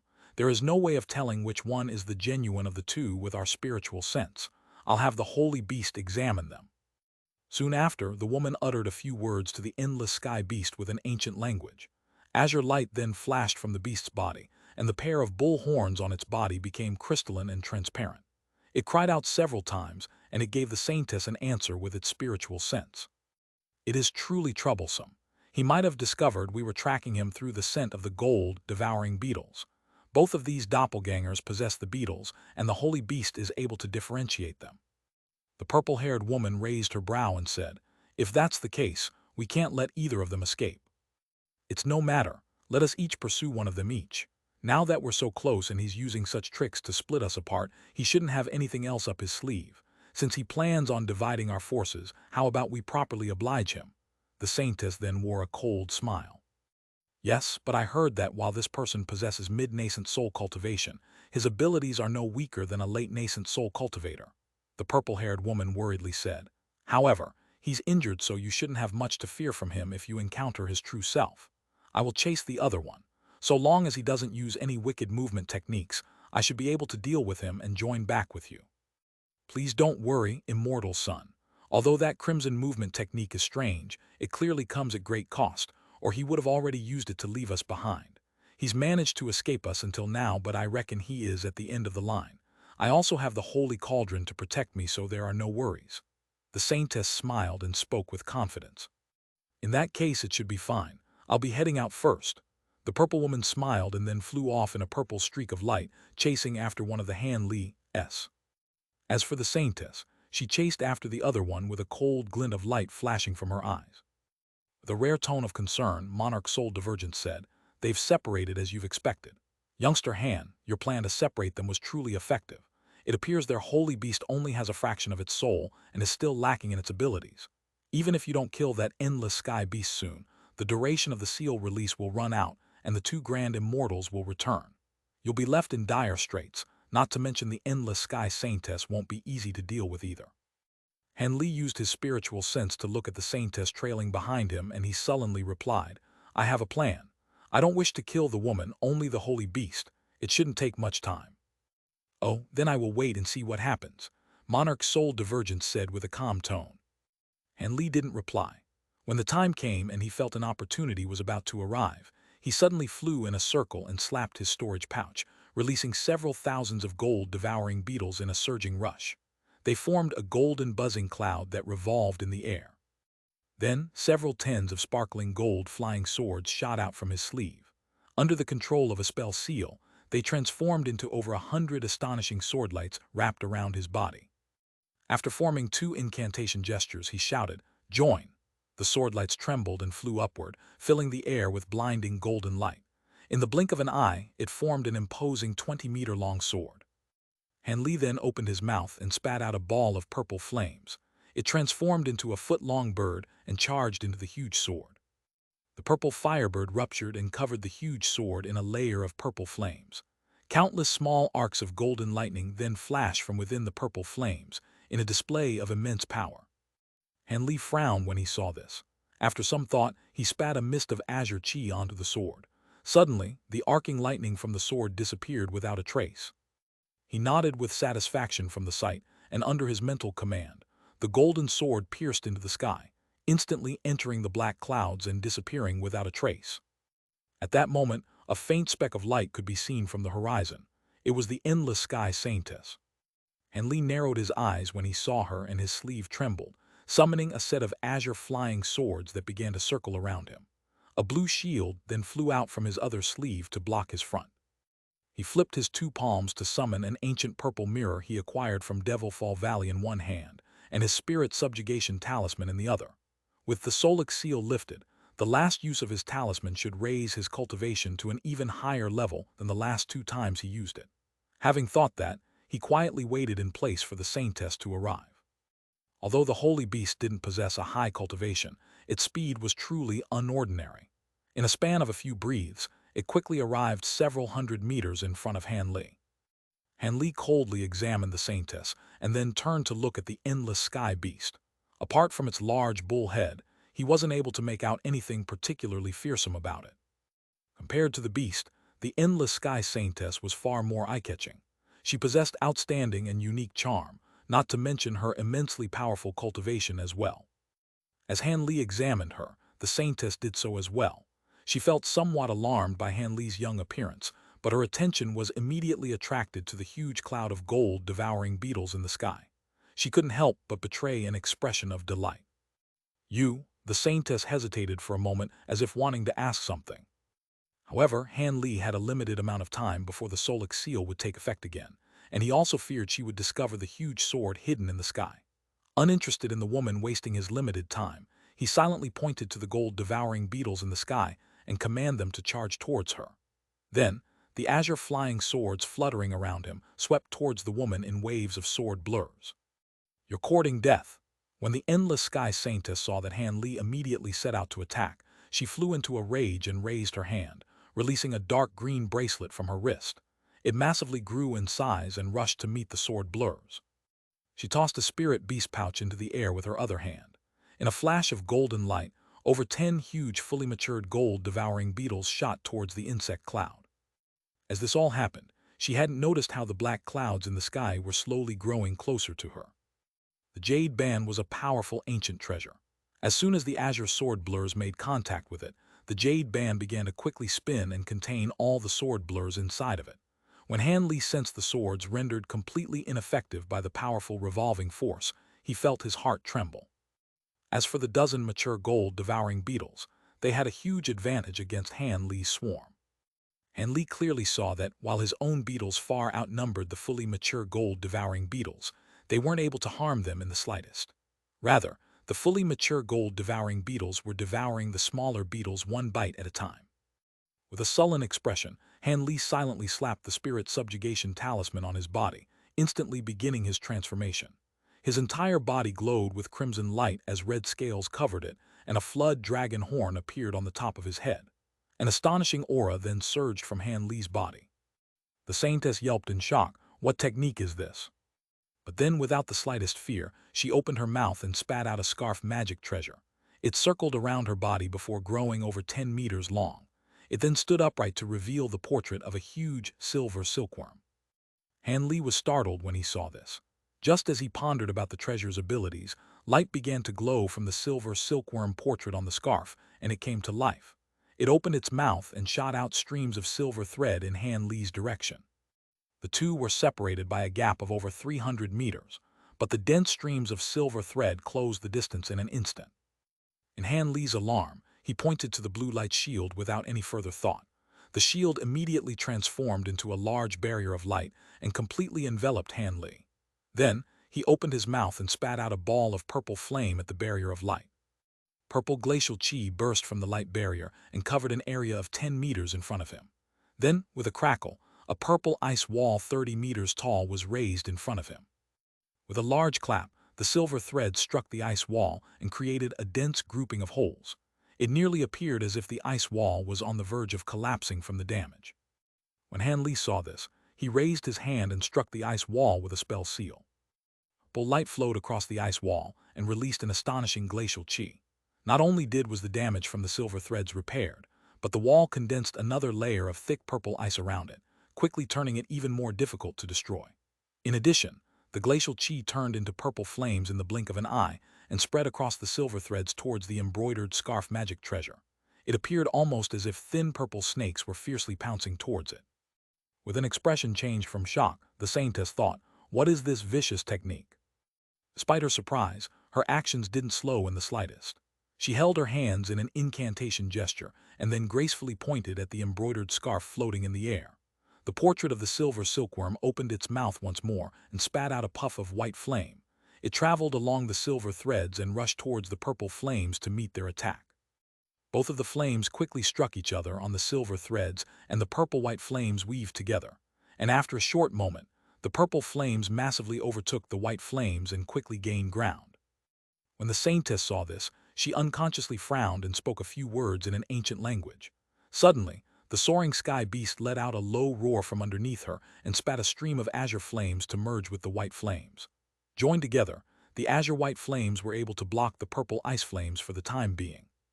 In the gap of delay, the saintess waved her hand and summoned an octagonal metal pendant into her grasp before tossing it into the air. The metal pendant then instantly transformed into a huge Bagua diagram, blazing with scarlet flames, and launched itself in Han Li's direction. Han Li curled his lips at the sight of this. Without a change of expression, thunder clapped from his back, summoning a pair of silver wings.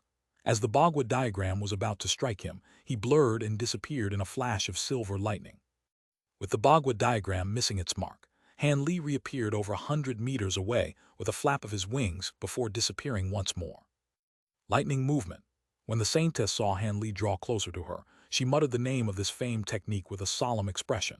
She then grasped her hands in an ancient incantation gesture and had the soaring sky beast spit out a vast sea of white mist before they quickly took cover within it. In the blink of an eye, they completely disappeared into the mist. Another clap of thunder soon rang out, and Han Li reappeared at the mist's side with an expression of surprise. He wasn't able to find any trace of the Saintess within the white mist, as it completely blocked his spiritual sense from entering it. However, he didn't have the time to allow the two to continue hiding away. Han Li waved his hand with an icy expression, summoning an ancient purple mirror in front of him. Then, with the mirror held in his hands, he poured the entirety of his spiritual power into it, causing it to pulse with light and release a beam of sparkling purple light through the mist. The beam of purple light caused the white mist to roil before soon scattering it away, soon to leave no further cover for the Saintess. But at that moment, an azure flame spat out from a portion of the remaining mist, blocking the purple light from pressing any further. Han Li quickly focused on the source of this flame and faintly saw the lone silhouette of the endless sky beast deep in the mist. However, there was no trace of the Saintess standing on top of it. Han Li rejoiced at the sight. He was originally planning of a way to separate the woman from the holy beast, but now that she took the initiative to abandon it, an extremely rare opportunity had appeared before him. Although he didn't know where the endless sky Saintess was hidden or what technique she was preparing, he couldn't allow this opportunity to pass him by. With that thought, Han Li sent out a mental command without the slightest hesitation. The huge sword hidden away in the clouds up above suddenly let out a sharp howl and parted away the clouds with a flash of lightning as it chopped down at the endless sky beast with astonishing speed. Ablaze with purple flames and golden lightning, the sword left claps of thunder in its wake. It was only moments before splitting the beast into two. Han Li watched with delight, but soon his expression twisted with disbelief. The soaring sky beast's body turned into rolls of white mist before disappearing from sight. Losing his judgment in his excitement, Han Li wasn't able to see through the beast's illusion and had impulsively taken action. "Not good," Han Li shouted out in alarm.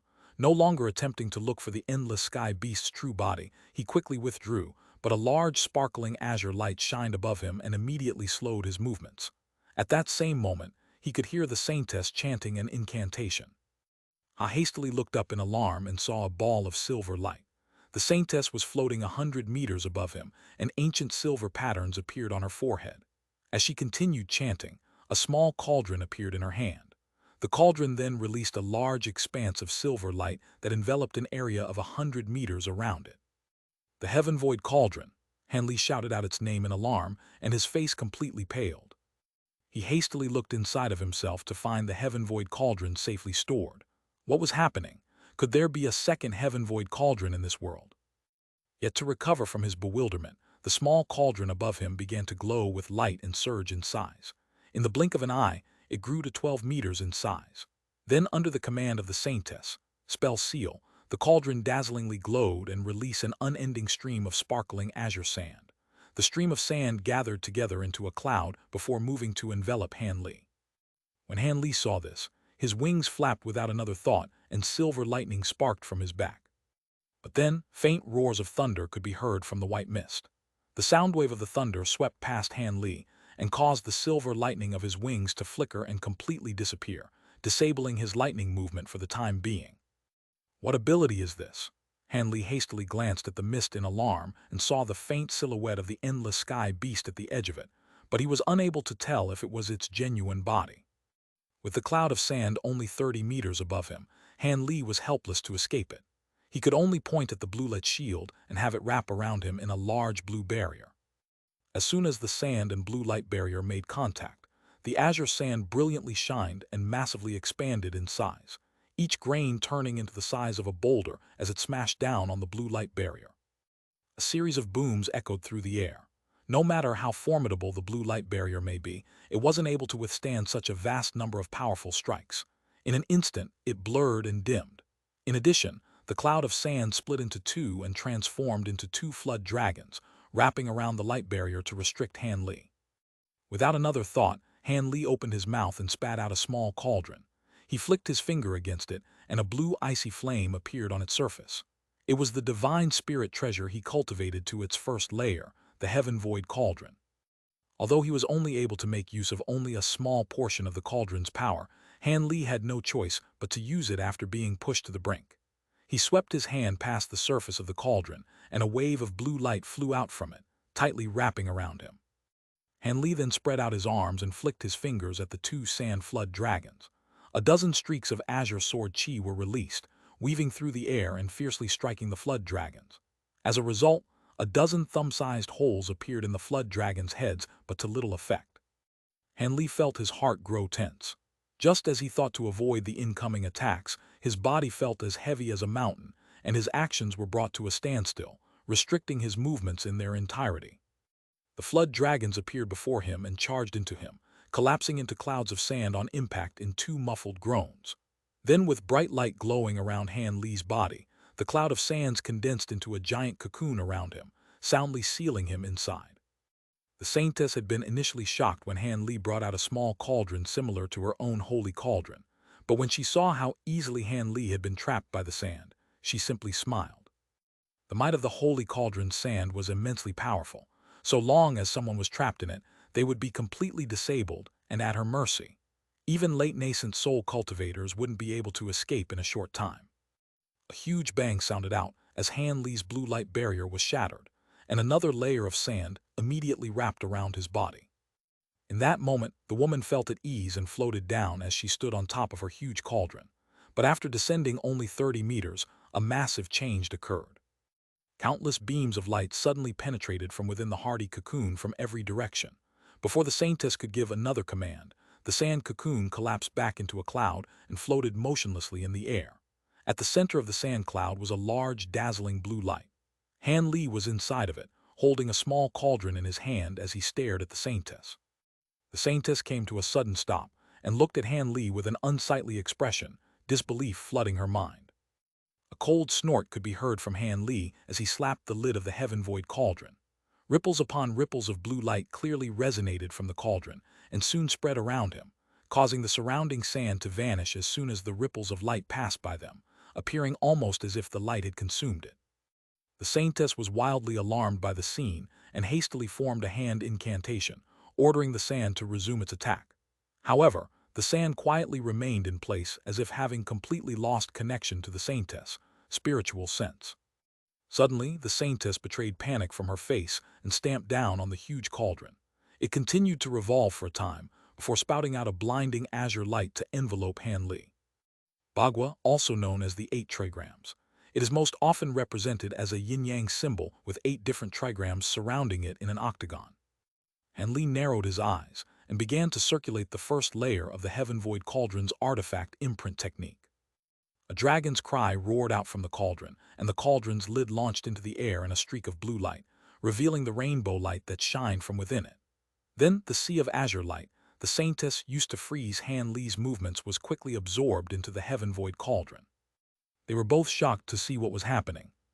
The Saintess' huge cauldron had released a strange hum and suddenly shot down in a streak of light. The Saintess turned deathly pale at this sudden change and hastily formed a hand incantation, ordering the cauldron to stop. But her commands were ineffective, and the cauldron disappeared into the heaven-void cauldron down below. Furious alarm filled the Saintess' mind, but it didn't stop there. The heaven-void cauldron suddenly flew out from Han Li's grasp and spun in the air before pointing its mouth towards the white mist at the side. As the cauldron faintly glowed with light, a roar of terror sounded out from the mist, followed by a black silhouette shooting out from it into the sky. It was a flood dragon with a bull's head, the endless sky beast. Then an enchanting azure mist shot out from the heaven-void cauldron and chased down the endless sky beast with incredible speed, instantly wrapping around the beast. The endless sky beast wildly howled and struggled with all its might, but the blue mist held firm as if unaffected by the beast's attacks. The mist spun around and quickly shanked itself along with the beast before flying back into the cauldron. Then, the cauldron's lid spun once more before slamming into the cauldron and sealing it shut. This strange turn of events had occurred all in the blink of an eye. The saintess' expression turned completely pale in complete disbelief. It was clear that she was initially winning the battle. How was it that she had fallen into the abyss of defeat so quickly? Not only did Han Li escape from her cocoon of sand, but he seized both the holy cauldron and the incarnation of the holy beast. However, the woman was someone of unordinary character and still retained her composure. Her gaze then dropped down to the heaven-void cauldron in Han Li's grasp. She clearly understood that the change of circumstance in the battle was due to that cauldron.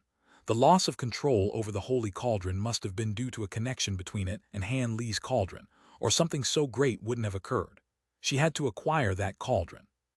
In the blink of an eye, the saintess resolved herself. Han Li was delighted by this sudden turn of events, but when the woman's icy gaze flickered past him, he smiled, knowing precisely what the woman was thinking. Then, his wings flapped, he disappeared in a flash of silver lightning, only to reappear 100 meters away. He then recalled his condensed flying swords without any hesitation, and his fingers blurred as they formed a series of strange hand gestures. Azure light flashed around his body as astonishing spiritual chi was emitted from his body. He then opened his mouth and spat several mouthfuls of blood essence into the air. They transformed into threads of blood mist before turning into a strange azure-red color. Additionally, his complexion turned from dark red to a blood crimson in an astonishing display, and his figure grew indistinct inside the mist of blood. Not good. When the saintess saw Han Li's actions, she immediately thought of something and she cried out in panic. She raised her hand and released 2 beams of silver light, turning into countless silver threads in midair in an attempt to cover Han Li. But by the time the huge sword returned to Han Li, his image inside the crimson mist began to blur, and he disappeared from view. In the next moment, crimson light glowed from the horizon before fading away. The saintess' heart sank and she quickly released her spiritual sense, but Han Li had already escaped the limits of her spiritual sense with his bloodshadow evasion. The woman remained floating motionless in place with an ashen complexion. In that same moment, over 500 kilometers away, the elegant man was glancing down at the vast borderless plains with a strange expression as 9 humming dark green wheels fluttered around him. With movement techniques, it still had the strength to use the vegetation to conceal itself after I injured it to that degree. And that devil artifact is extremely powerful and troublesome, but it risked backlash when using it. However, it has no hope for survival. It is merely a nascent soul. With the injuries it sustained, its body will soon vanish. Nevertheless, I have the feeling that something bad had occurred. Could it be something to do with the others? The youth's eyes flickered as he muttered to himself before raising his head in another direction. After some hesitation, the 9 wheels joined together as one, and he shot back in a dark green streak of light. Under an unremarkable bush, a shining black flag was embedded in the earth. There was a half-foot-wide hole that faintly emerged from it, where there was an inch-large black-green nascent soul laying inside of it unconscious. Black chi roiled around its body as it quietly absorbed the pure devilish chi in the flag to restore its wounds. In another area of the plains, a beautiful purple-haired woman had used a jade ancient treasure to trap several thousands of gold-devouring beetles, and she blocked an attack from a bead of lightning before easily piercing through the body of the foreign cultivator with a single attack. However, the foreign cultivator's body then glowed with silver light to reveal the body of a charming woman. Then, she completely disappeared in specks of starlight. The purple-haired woman stood in place with shock. 4 hours later, the elegant man, purple-haired woman, and the endless sky saintess met together once more. They gave each other an account of what happened and looked at each other with dismay. The elegant man frowned and sullenly said, "You mean to say that not only did we not acquire the method to nurture the gold-devouring beetles, but we also lost the holy cauldron and the holy beast?" The purple-haired woman wore an unsightly expression and said, "The holy cauldron isn't significant as we have another alternative to summoning the holy beast. However, I fear that having the holy beast's incarnation captured will invoke the fury of the holy beast in the realms above. We must reclaim it." "We were far too careless," the saintess said with an exceptional calm. "I didn't think this person would have a method of restraining the holy cauldron and cause this to happen. I will have to go to the great Jinn to reclaim the holy beast incarnation. And that strange small cauldron that was used to control our holy cauldron is nothing to underestimate either. I suspect that cauldron is the divine spirit treasure that our holy cauldron was modeled after. It can't be explained any other way." "Divine spirit treasure? That isn't very likely," the purple-haired woman doubtfully said. "Those treasures aren't something that can appear in this world. There were treasures that ancient cultivators brought down from the realm above. The refinement method for the Holy Cauldron was something that a unique genius ancestor had acquired after using a secret technique to communicate with the Holy Beast. How could the divine spirit treasure still remain in the mortal world? The elegant man shook his head and said, "That might not be certain.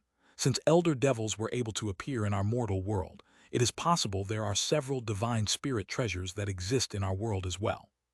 When the saintess and the purple-haired woman heard the elder devil being mentioned, their expressions changed. The purple-haired woman snorted and said, "It was said the elder devil was extremely fearsome, but it is a shame we didn't have the opportunity to fight it. However, the devil's movement techniques are truly wondrous. It was easily able to cross our plains and enter the great Jinn." The elegant man sighed and spoke with a wry smile. "That is because the elder devil was gravely wounded. If it were to encounter us, we would give chase, preventing it from finding the time to heal. If it weren't for that, the devil could have spread chaos throughout the plains." Gloominess worn on her face, the saintess said, "Regardless of whether that cauldron is truly a divine spirit treasure, he had killed many of our immortals and seized the holy beast. We cannot allow this to be. Since the holy cauldron was seized away from me, I must make the trip to personally find it and the holy beast's incarnation. Otherwise, we will not be able to answer the holy beast's questions the next time we summon it." When the other two heard this, they exchanged a glance as if communicating their opinions. The elegant man then nodded and said, "Since the saintess feels strongly about this, she may as well make the trip to the great Jinn. However, many cultivators sects of the great Jinn are prejudiced towards our soaring tribe immortals. You had best keep your identity a secret. After all, those of the great Jinn should possess vast abilities. You should first take a look at the Yin Sifting Sect and see if that person is truly a Yin Sifting Sect elder. After making his identity clear, you should immediately return to the plains and we will lend you our power." "I understand. Since that person's abilities are likely beyond mine, I won't rashly take action," the saintess said with a grave expression. Thus, the three promptly returned. After the endless sky saintess finished handling her affairs, she set off to the great Jinn to search for Han Li. The great Jinn's Liao province was one of the 108 provinces of the empire. It was split into 10 prefectures, but a majority of them were located in a vastly snowy area where few lived. The more prosperous of these prefectures were still somewhat destitute. The Liao province's Mystic River is the province's second largest river, and it was one of the few rivers that wouldn't freeze during flood season. As a result, whenever the time came, merchants and travelers would all use this river to travel as it was far more convenient than carriage or horse. And at every portion of the river, there would be empire vessels making their patrols. But regardless of this, there were many ships on this vast stretch of river. Naturally, there would be many criminals that would take the risk of seizing the ship of worse. As a result, there would be a few larger ships that would hire skilled martial artists as guards. Wang Taiqing was a common example of such a guard, and as his name would suggest, he was somewhat skilled with spears, but this was secondary to his vast experience as a guard. He has been a guard for over 20 years, turning from a hot-headed youth to an experienced and profound Jianghu practitioner. At the moment, he was steadily standing at the bow of the ship with a hand resting on the boat railing. He was examining the nearby waters with a calm expression. On this journey, he was but a common bodyguard. The only thing exceptional about this job was that the ship's owner was rumored to be the trusted confidant of a very important government official. That being said, most bandits would be unwilling to take action against a ship, even if it were lightly guarded. And this was shown across their long journey, where not even a single event had occurred. Just as he was lost in his thoughts, he recalled how generous the ship's owner had paid him. The silver could afford his wife several good fabrics to make several sets of good clothing. With that thought, Wang Taiqing couldn't help but smile as he thought about his 7-year-old son. But then a woman's voice suddenly cried out, "Quick, come. There's a huge block of ice there. It seems to have someone inside." The Qiang Chinese letter in his name means spear. When Wang Taiqing heard this, he was stunned for a moment. The voice sounded very much like the maid named Huang Ying.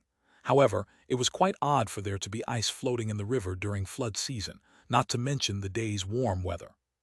Couldn't help but take a look above up at the sky and make sure that the sun was blazing in the middle of the sky. He felt on the verge of sweating even as he wore his thin clothes. Could it be there was someone on the ice? Despite the many years spent in the world of Jianghu, this was the first time he had heard of such a thing. He then reached behind him to grab the 2 short iron short spears he kept on his back, before walking over to the source of the commotion with silent steps. When he arrived at the side of the boat, he saw 7 men and women gathered there, consisting of maids, servants, and boatmen. They were all talking and pointing at something in the river. He glanced over and saw something about 15 meters away. There was a sparkling white object floating on the surface of the river. He focused his gaze on it and found that it was a sparkling crystal block of ice containing someone inside. Wang Taiqing wore an expression of surprise and couldn't help but mutter, "How strange. Could it be that someone had fallen in the river and is now trapped in a block of ice?"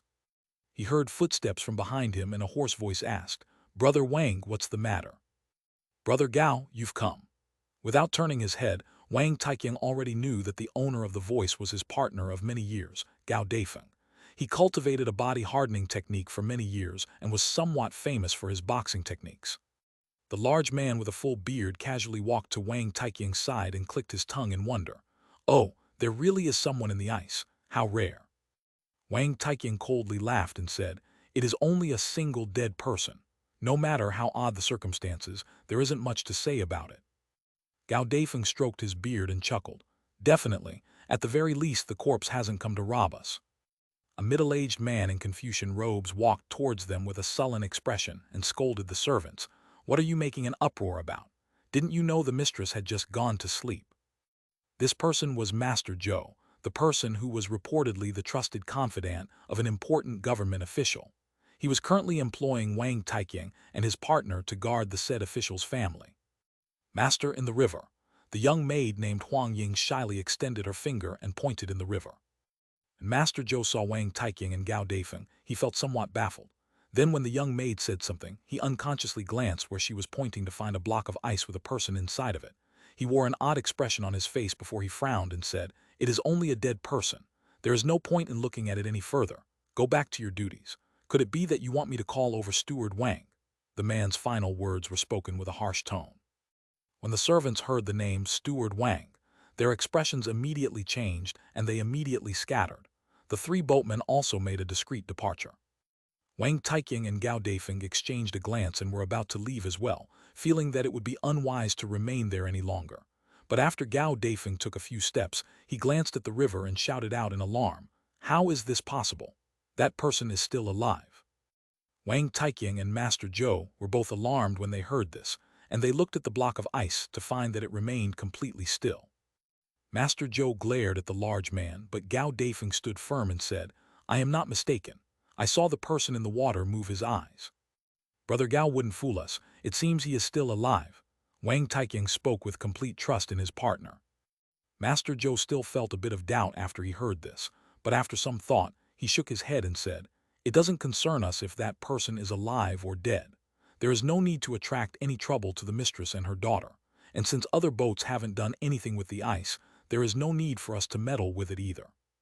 When Wang Taiqing heard this, he didn't feel any anger or injustice over the matter. It was odd for there to be someone inside the ice, but that didn't give him any intention of allowing him on the boat. After all, as one who had tread in Jianghu for many years, he found these odd situations to be more difficult to guard against than ordinary people. However, a trace of hesitation had appeared on Gao Deifeng's face. "Master Zhou, please wait." A sweet voice suddenly sounded from across the boat. "The act of saving a life is greater than any mountain, and my mother has a merciful heart as well. Since this person is still alive, can we save him?" Then a young woman in embroidered robes soon approached them, followed by the maid Huang Ying, who was walking with a dropped head. It appears that she was the one who told the young lady about the matter. When Master Zhou saw this woman, he respectfully saluted her and hesitantly said, "Young miss, this isn't very wise, having a stranger on the boat." "What's unwise about it? Since he has survived catastrophe and encountered us, it will be considered a display of our clan's virtue to save him. We even had an empty room on the boat. Could it be with so many of us that we have something to fear from a dying man?" The young woman spoke with a soft voice, but her expression clearly displayed that she wouldn't change her mind. After a moment of thought, he could only agree with a salute. "Very well. Since the young miss had given the command, I will send out men to rescue this person." The young woman responded with a smile and then walked back with her maid in tow. Master Zhou tightly frowned as he glanced in the direction of the ship's hold, and then he wryly smiled, saying, "You heard her. Since this person must be saved and is trapped in a huge chunk of ice, I fear I will have to trouble you two to go make the trip." It's no problem. We have little else to do and have the strength to break this person out, Gao Deifeng said with a casual tone. Wang Taiqing then examined the huge block of ice and slowly nodded, raising no objections. After spending an unknown amount of time in the darkness, Han Li woke up to a splitting headache. Before he even opened his eyes, he heard a young woman's voice sounding out, "Old scholar, when will this person awaken? It's already been 2 days. Has nothing truly happened to him? The young miss is waiting for my reply." A snort sounded out and an old man's voice sullenly said, "What does a servant like you know? I only have a cursory understanding of the medicinal arts. How can I know when he will awaken? However, this person's disease is truly strange. His complexion is clearly pale, and he shows signs of great loss in blood and qi. However, his blood vessels and meridians appear to be far stronger than an ordinary person. This is truly beyond my understanding."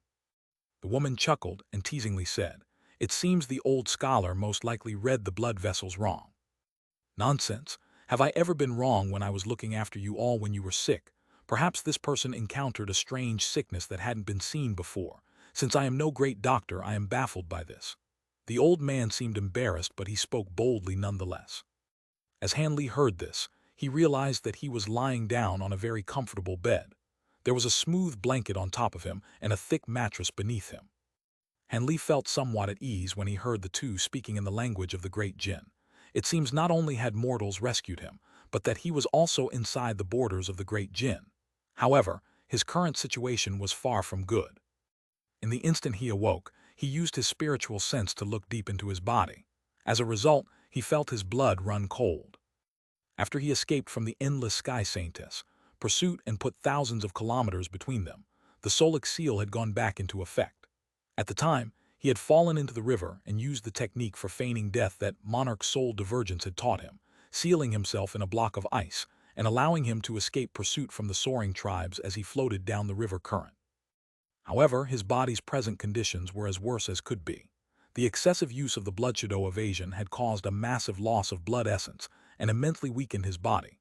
Additionally, his severe loss of true essence had caused his cultivation to violently drop to qi condensation stage. Under such circumstances, he would need to properly recover for 5 to 6 years if he had any chance to recovering his original cultivation. Han Li gloomily sighed in his heart and suddenly thought of something before examining the flying swords inside of his body. He then found the primal soul of a greatly weakened and unconscious Silvermoon, much to his relief. However, he felt quite a headache over the fact that his second nascent soul had yet to return. Although he was too far away to know its true location, he was still able to feel an extremely faint connection to it, affirming that his second nascent soul had exceeded his expectations and managed to survive. If he couldn't call back the nascent soul after a certain amount of time, it would not only become independent, but it would likely attempt to dominate him. The only good point was once he restored his original cultivation, his second nascent soul wouldn't stand a chance against him. It wouldn't be difficult for him to retrieve it at that point. With that thought, he spoke through his spiritual sense to the bamboo container he was carrying. "Senior, how long was I unconscious since I've arrived at the Great Jin? Are there any Great Jin cultivators nearby?" "Oh, you're finally awake. You've been floating in the river for a year already. Once your magic power ran out, the block of ice began to flow on the surface of the water. But I must say, youngster Han, your current situation is far from good." Monarch's soul divergence responded with a lazy tone. Han Li smiled and contently said, "How could I not know how terrible my body's condition is in? However, my fortunate survival could be said to be a great escape from calamity. There isn't much to complain about. After all, few could have escaped from the hands of several late-nascent soul cultivators in that situation." Monarch's soul divergence snorted and gloomily said, "Well, aren't you carefree? However, I must ask you why you've never mentioned your divine spirit treasure to me. It was no wonder why you placed me outside your room while you were in seclusion. I've always wanted to personally investigate a divine spirit treasure. Forget the excuses. When you are able to take out the cauldron again, hand it over to me for examination." Jianghu Chinese letter is the world of mortal martial artists operating beyond the reach of the government. Of course, I have no objections in letting Senior examine the Heaven Void Cauldron once I recover, Han Li calmly replied. "Good," Monarch's soul divergence said with a relaxed tone. "Since you've agreed, the matter is done. As for any nearby cultivators, there is only one on board this ship, a girl at the third layer of qi condensation. You don't need to pay her much mind." "The third layer of qi condensation." Han Li felt somewhat surprised, and then he opened his eyes. Han Li looked to the side of the bed and saw a girl of only 15 years of age. When she saw Han Li open his eyes, she joyfully shouted out, "Yi, old scholar, he's awake." The girl was quite adorable with wide, bright eyes and fair skin. Yes, I can clearly see. Sitting in a chair at the girl's side sat a gray-robed old man. He appeared around the age of 60 and had a kind face. He was examining Han Li with a calm expression. "Old scholar, look after him. I will go and inform the young miss." Before Han Li could say anything, the girl quickly chattered to the old man and quickly ran off. Han Li was stunned by the sight of this, but the old man simply chuckled as he shook his head. He kindly smiled at Han Li and said, "I hope you don't take offense at the girl's temperament." Han Li returned the smile and sat up, slowly saying, "I don't dare to. Are you the two who saved me? Where is this place?" "We're on a boat in the Mystic River. While your life laid uncertain inside the river, my clan's second young miss gave the order to save you. As for me, I am He Wen, a scholar that the clan's mistress hired." Han Li cupped his fist and said, "So it was like that. My surname is Han, and I will have to thank this young miss for saving my life." With a smile on his face, the old man curiously asked, "Our young miss certainly does have a compassionate heart, but it is hard to say whether or not she will see you. Will Mr. Han say how he was sealed inside a block of ice and still lived? I'm quite curious." Han Li hesitated for a moment before saying, "I don't wish to deceive you, sir, but it is inconvenient for me to say." "That's fine. Everyone has their own difficulties." The old man waved his hand in a kindly manner and let the matter go. At that moment the girl rushed back with a spring in her step and said, "Scholar, the young miss will have this man rest for the time being. She'll leave the rest for later." The girl then curiously examined Han Li. When Han Li saw this, he smiled at her. As a result, the girl slightly blushed and lowered her head, thinking, "This person is a bit unremarkable. He's a bit lesser than the young miss' past friends. Why is she treating him with such consideration? Since it's the young miss' command, how about Sir Han rest for now? I'll be taking my leave." The old man stood up and then walked out of the room. Han Li naturally uttered another word of thanks before the old man left the room with the girl. Now that Han Li was alone, he looked up to the ceiling for a short while before letting out a sigh. In the following 2 days, no one had disturbed him apart from a maid bringing 3 meals a day. This was to Han Li's satisfaction, as it gave him more time to take medicine pills and meditate. As for the girl at the third layer of chi condensation that Monarch Soul Divergence had mentioned, Han Li had examined her a bit with his spiritual sense. The girl was beautiful and behaved in a humble manner. She was the second young miss that gave the order to save him. She should have seen through his identity as a cultivator. And from the idle chats of the others on board, Han Li found the general circumstances on the boat. The people on the boat belonged to the clan of a military officer surnamed Cao of the Liao province. He was rushed to be mobilized in order to replace his predecessor, and his clan slowly followed after him. There were only a few members of his clan: his original wife, 2 concubines, and 3 children. The second young miss was born from the original wife and was said to have a weak and sickly body when she was young. She was fostered by another woman during her childhood and had only recently returned to the clan. The other 2 children were born from the concubines. The eldest daughter was already married away to a suitable clan. As for the son, he was the youngest of the children at 12 years old. The other noteworthy individuals included Scholar He, Master Zhou, and an icy-eyed steward Wang who was in charge of the other servants. There were also 2 guards on board, Wang Taiqing and Gao Dashan. When Han Li paid close attention to these individuals, Han Li felt a strong circulation of true qi from the body of Steward Wang, far deeper than the superficial martial arts of the 2 guards. Although Han Li found this somewhat odd, he withdrew his spiritual sense once he figured out the circumstances on the boat and focused his attention on cultivation. 2 days later, the second young miss sent a young maid to invite Han Li over. Of course, Han Li didn't refuse, and he was led to one of the larger rooms on the boat. When the second young miss saw Han Li, she sent away the others in the room and smiled at him. "Brother Han must also be someone from a Taoist sect. My name is Cao Mengrong, a disciple of the profound Jade sect. Might I know which sect Brother Han is from?" The girl spoke with a polite tone. It seemed she concluded that Han Li originated from a Taoist sect since she wasn't able to detect any devilish qi, Buddhist light, or the strict qi of Confucian sects. "The profound Jade sect," Han Li frowned. He hadn't heard of this name before, but it didn't come as a surprise. There were innumerable smaller sects in the Great Jin.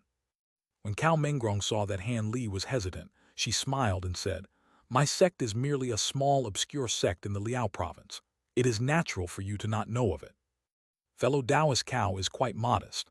I am but an unaffiliated cultivator. I've only recently entered the cultivation world of the Great Jin, and I am not familiar with the sects here. I'm afraid I've made a fool of myself." Han Li cupped his fist and assumed an embarrassed appearance. So it turned out Brother Han had recently come back to society. Cao Mengrong sweetly smiled with bright eyes and said, "I've also only left my apprenticeship recently, but my sect is truly a small one. However, Brother Han is so young and possesses a particularly profound cultivation. This is truly worthy of congratulations." "It's nothing much," Han Li casually replied. "I've only managed to reach this stage through luck." When she saw that Han Li didn't go into detail, she wore an understanding smile and dropped the matter. She instead changed the subject, asking, "Why was Brother Han floating in the river inside a block of ice? Could it be that you were attacked?" "That is mostly the case, and I must thank you for saving me."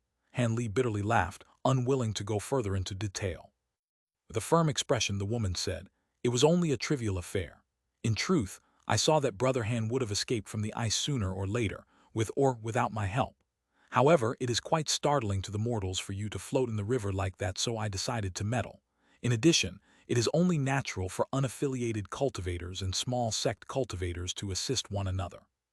When Han Li heard this, he felt somewhat surprised and gave the girl an appraising glance. He then silently nodded his head and said nothing more. "Ah yes, how is Brother Han recovering? If fellow Taoist would like, you may stay on the boat for a few more days. I also hope you'd be willing to provide me with some cultivation guidance." Han Li pondered for a moment before answering, "I don't have more important matters on hand, so I may as well stay for a few more days. However, providing you guidance will be out of the question, but we can exchange our cultivation experiences." Cao Mengrong was overjoyed to hear this. She had left her apprenticeship earlier because of her limited aptitude. As a result, she hadn't learned any deep magic techniques. Having a superior cultivator such as Han Li to provide some guidance was exactly what she had wanted. After setting up a time for the occasion, Han Li chatted with the girl for a moment before he respectfully took his leave.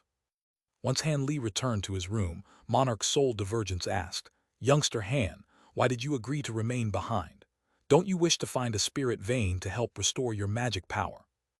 "Naturally, I will be looking for a spirit vein, but they will certainly be occupied by the various sects of the Great Jin. Furthermore, there seems to be more cultivators in the Great Jin than I expected. If I rush out at my current cultivation, it will prove dangerous. I don't wish to carelessly walk into death while I don't have the power to protect myself."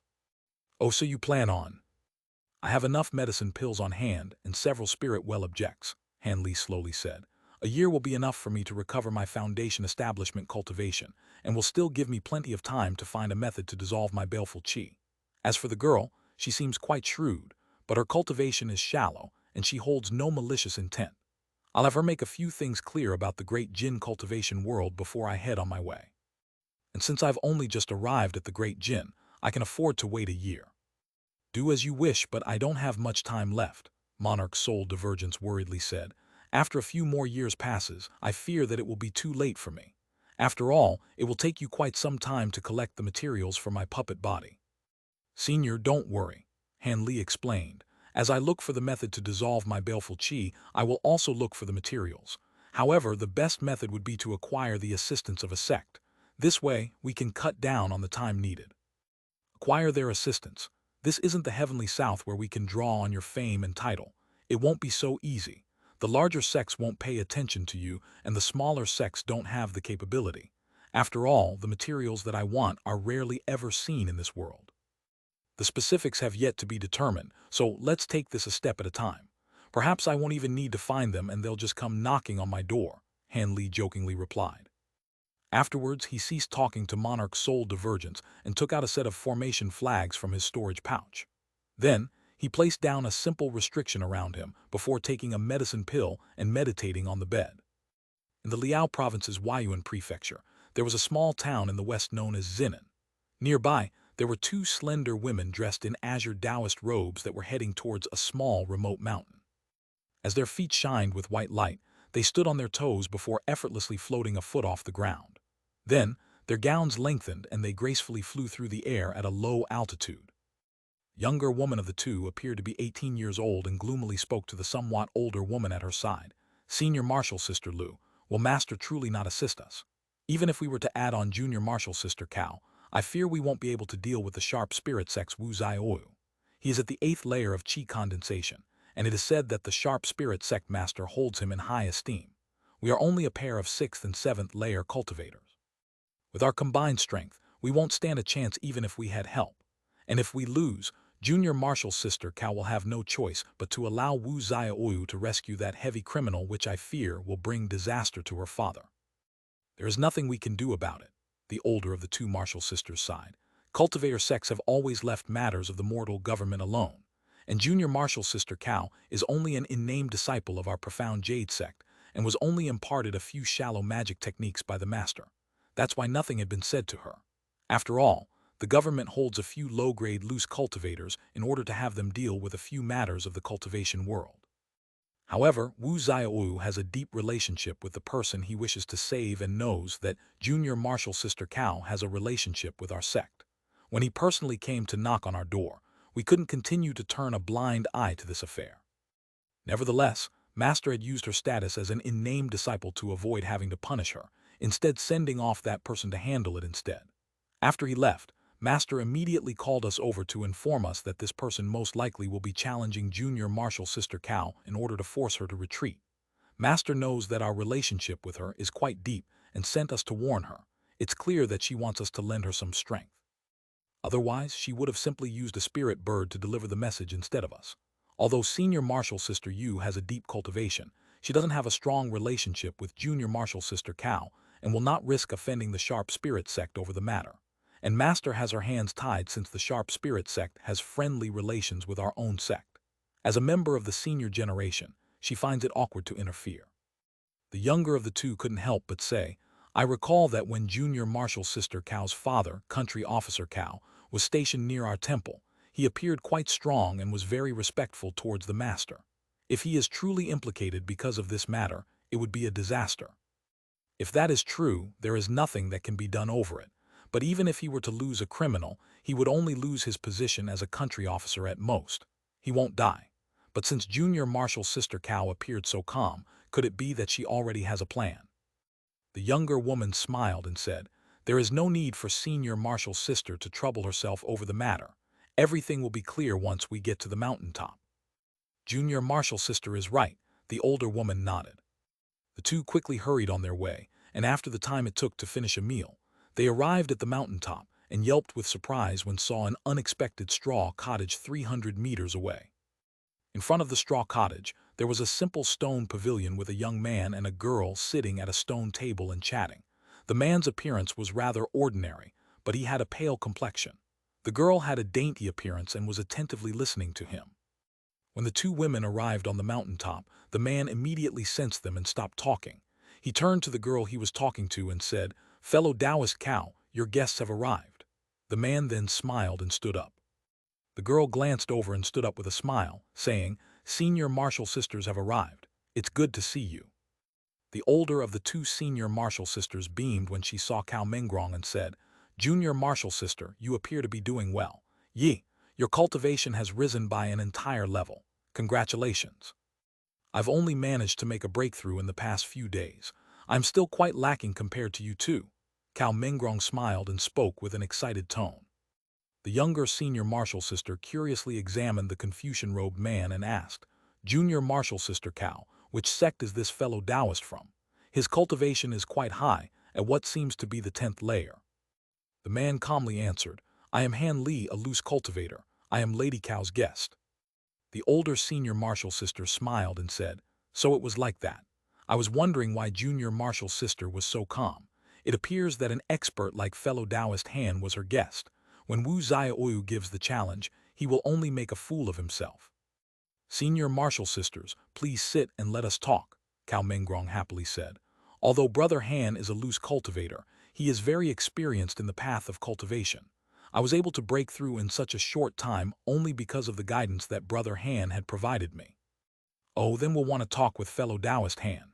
Just as the older of the two was about to sit down, she suddenly heard a series of deep shrieks from below the mountain.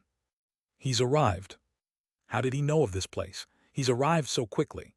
The two senior martial sisters stood up in alarm and turned to look.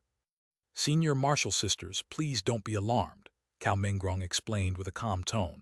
I was the one who invited Wu Xiaoyu over. Fellow Taoist Wu had sought me out several days ago, and with Brother Han's agreement, I invited him over for this meeting. So it was like that. Although we were making haste, it seems we were still too slow. The younger senior martial sister quickly calmed down. After all, they had a 10th-layer cultivator to deal with the 8th-layer Wu Xiaoyu. At that moment, a ball of white light arrived on the top of the mountain, revealing the silhouette of two people within it. A flying magic tool, and he has another person escorting him. The younger senior martial sister cried out in alarm. Cao Mengrong and the other woman exchanged a glance before revealing a trace of worry.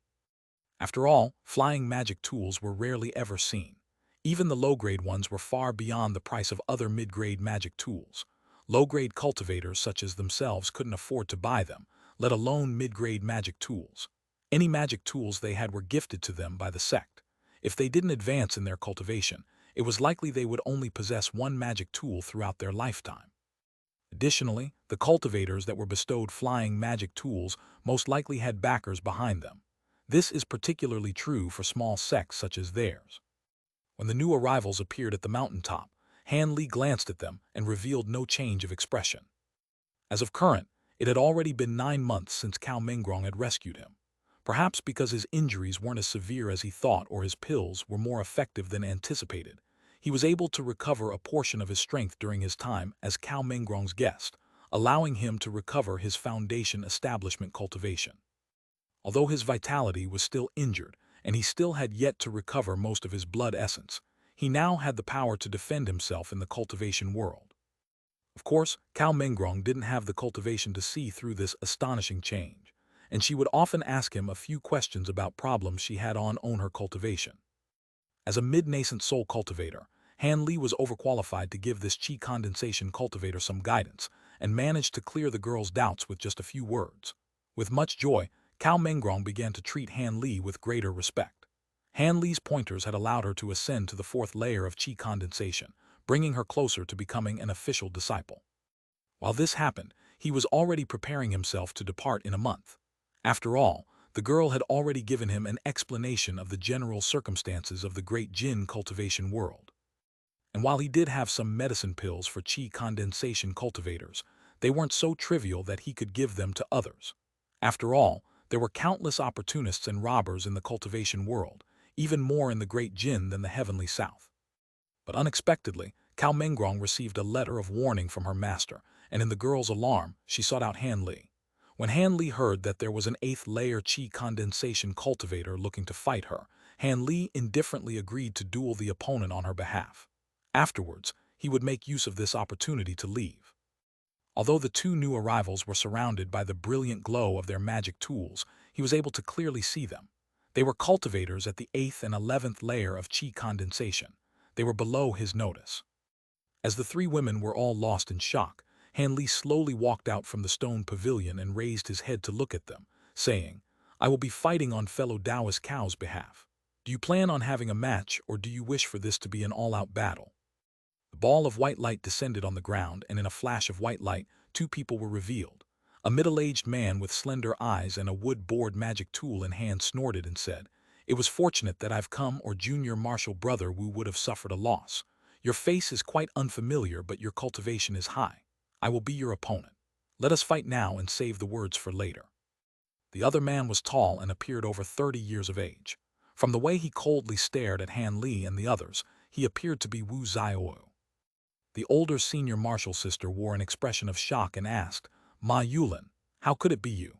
You are an enforcer of the Sharp Spirit Sect. How are you able to easily take part in the affairs of others? The middle-aged man spoke with a harsh tone. It seems that Fairy Lu doesn't know that I am not an outsider. Junior Martial Brother Wu and I have mutual family. Assisting him is no problem. The younger senior martial sister revealed an expression of apprehension when she heard this. Cao Mengrong's expression wavered, and she found herself at a loss of what to say. Han Li then took another glance at the middle-aged man and mysteriously smiled, saying, Then let us quickly start. When we are done, I have some urgent business to attend to. When the middle-aged man heard him, he coldly smiled and put away the wood-board magic tool in his hand before taking out a small yellow pitchfork from his storage pouch. When the three girls saw that Han Li and the middle-aged man named Ma Yulin were about to fight, they all unconsciously took a step back and held their breaths. In their point of view, a battle between two high-layer qi condensation cultivators was something rarely ever seen. But to Han Li, dealing with a qi condensation cultivator was hardly worth any interest. He simply stood in place with his hands behind his back as he waited for his opponent to attack. Ma Yulin grew furious upon seeing Han Li's careless attitude and raised the small pitchfork in his hand, muttering an incantation and forming a hand gesture with his free hand. Then, after a moment, the small pitchfork trembled several times before releasing a flash of light as it shot towards Han Li in a yellow streak.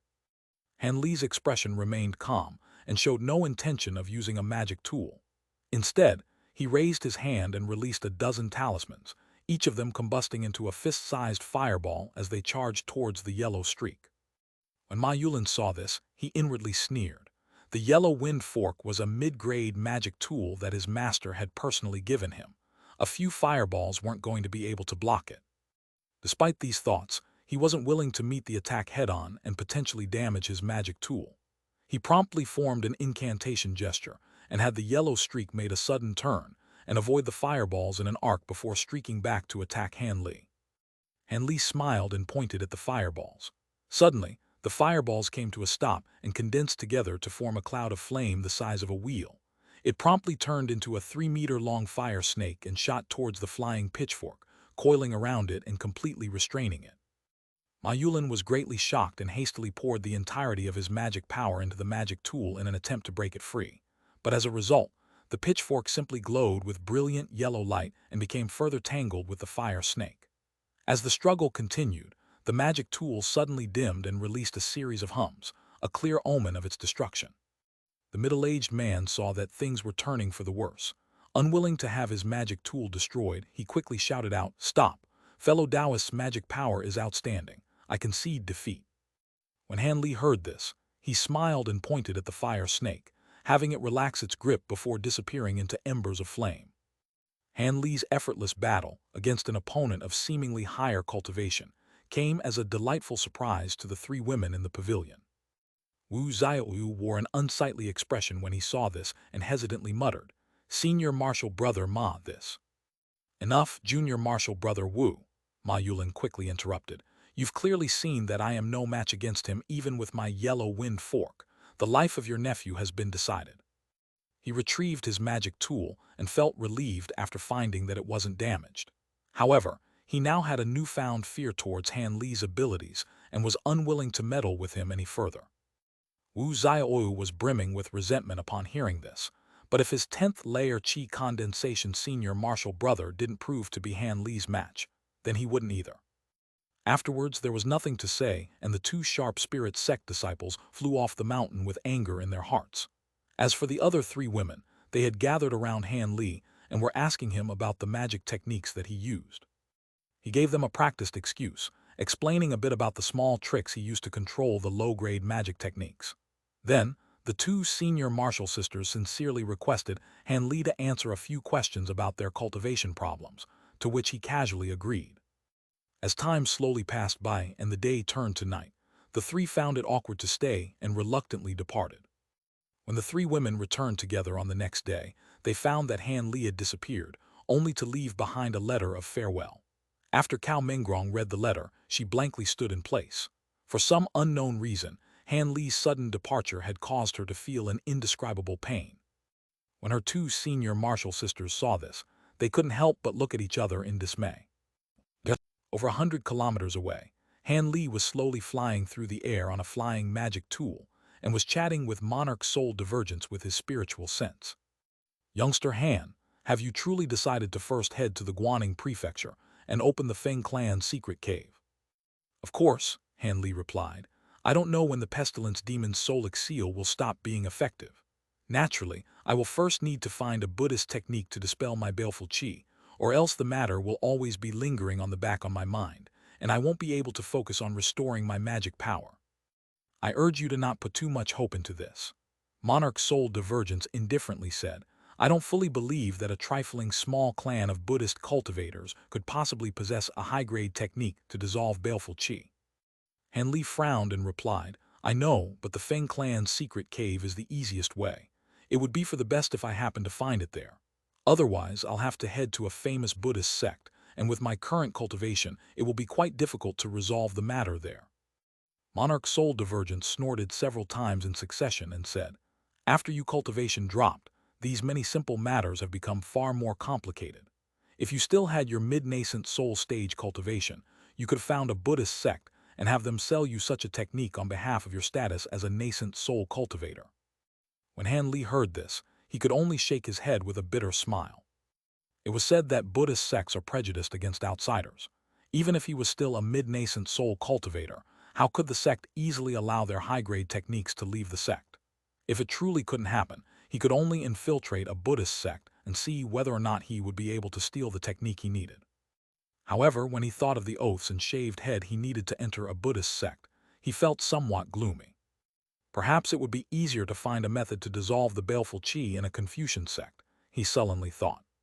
The Liao province's Huayuan prefecture was on the west border of the Guaning prefecture. As a result, it only took Han Li a couple of weeks before crossing into the Guaning prefecture. Along the way, he hadn't encountered any high-grade cultivators. He only saw a few qi condensation and foundation establishment cultivators flying from a distance. He didn't have any reason to call out to them, so he kept his distance and focused on his journey. After flying for a few days, the mortals became less frequently sighted, and the land became wild and overgrown as though uninhabited. But 2 days later, Han Li arrived at Falcon Cloud Village and descended from his flying magic tool before slowly entering on foot. The village was far more crudely constructed than the other villages he had seen on his way. Not only was it smaller, but also only had 4 roads crossing one another. The buildings were also all constructed from yellow mud and scorched wood. He frowned and glanced around him as he walked on the road. As of that moment, the weather was exceptionally chilly, but he simply strode in with his neat Confucian robes. The mortals didn't appear particularly surprised when they saw this. Han Li wore a pensive expression, and just as he felt that something was odd, his expression stirred as a pair of white-robed men approached him, one tall and one short. They were both around the age of 20, but their bodies possessed spiritual qi fluctuations, displaying cultivation at the 8th and 7th layers of qi condensation.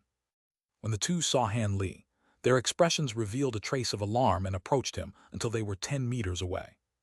The tall, skinny youth respectfully saluted him and asked, Might I know Senior's esteemed name? Surely he must have come to participate in the Grand Assembly. Han Li was stunned for a moment before speaking with obvious surprise. The Grand Assembly? I'm not aware of it. I'm only in the area in search of spiritual herbs. Didn't I say? The taller white-robed youth said to his shorter companion. The assembly had started yesterday. If Senior wished to take part in it, he would already be at Snowman Mountain.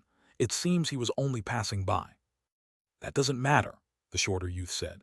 Senior still has the time to enter the Grand Assembly. This assembly is being jointly conducted by the 3 great clans of the Guaning prefecture. Not only are there many common spiritual herbs on sale, but also many that are several of hundreds of years old, and there is even a 1,000-year-old wild monarch ginseng on sale. The gathering should be about halfway through, and the final auctions are about to begin. Surely this will be much better than trying to find herbs on a barren mountain. There are also many loose cultivators, and a few small sects trading medicine herbs and materials as well. Our 3 clans doesn't place taxes on any of the revenue. Due to Han Li's many storage pouches at his waist and his foundation establishment cultivation, the 2 white-robed youths didn't dare to slight him. Han Li's eyes flickered and he asked with surprise, the 3 great clans, could they be the Kong, Zhao, and Dong clans? That's right, the taller youth said with a smile. We are disciples of the Kong clan. We are here to receive any cultivators that were rushing over.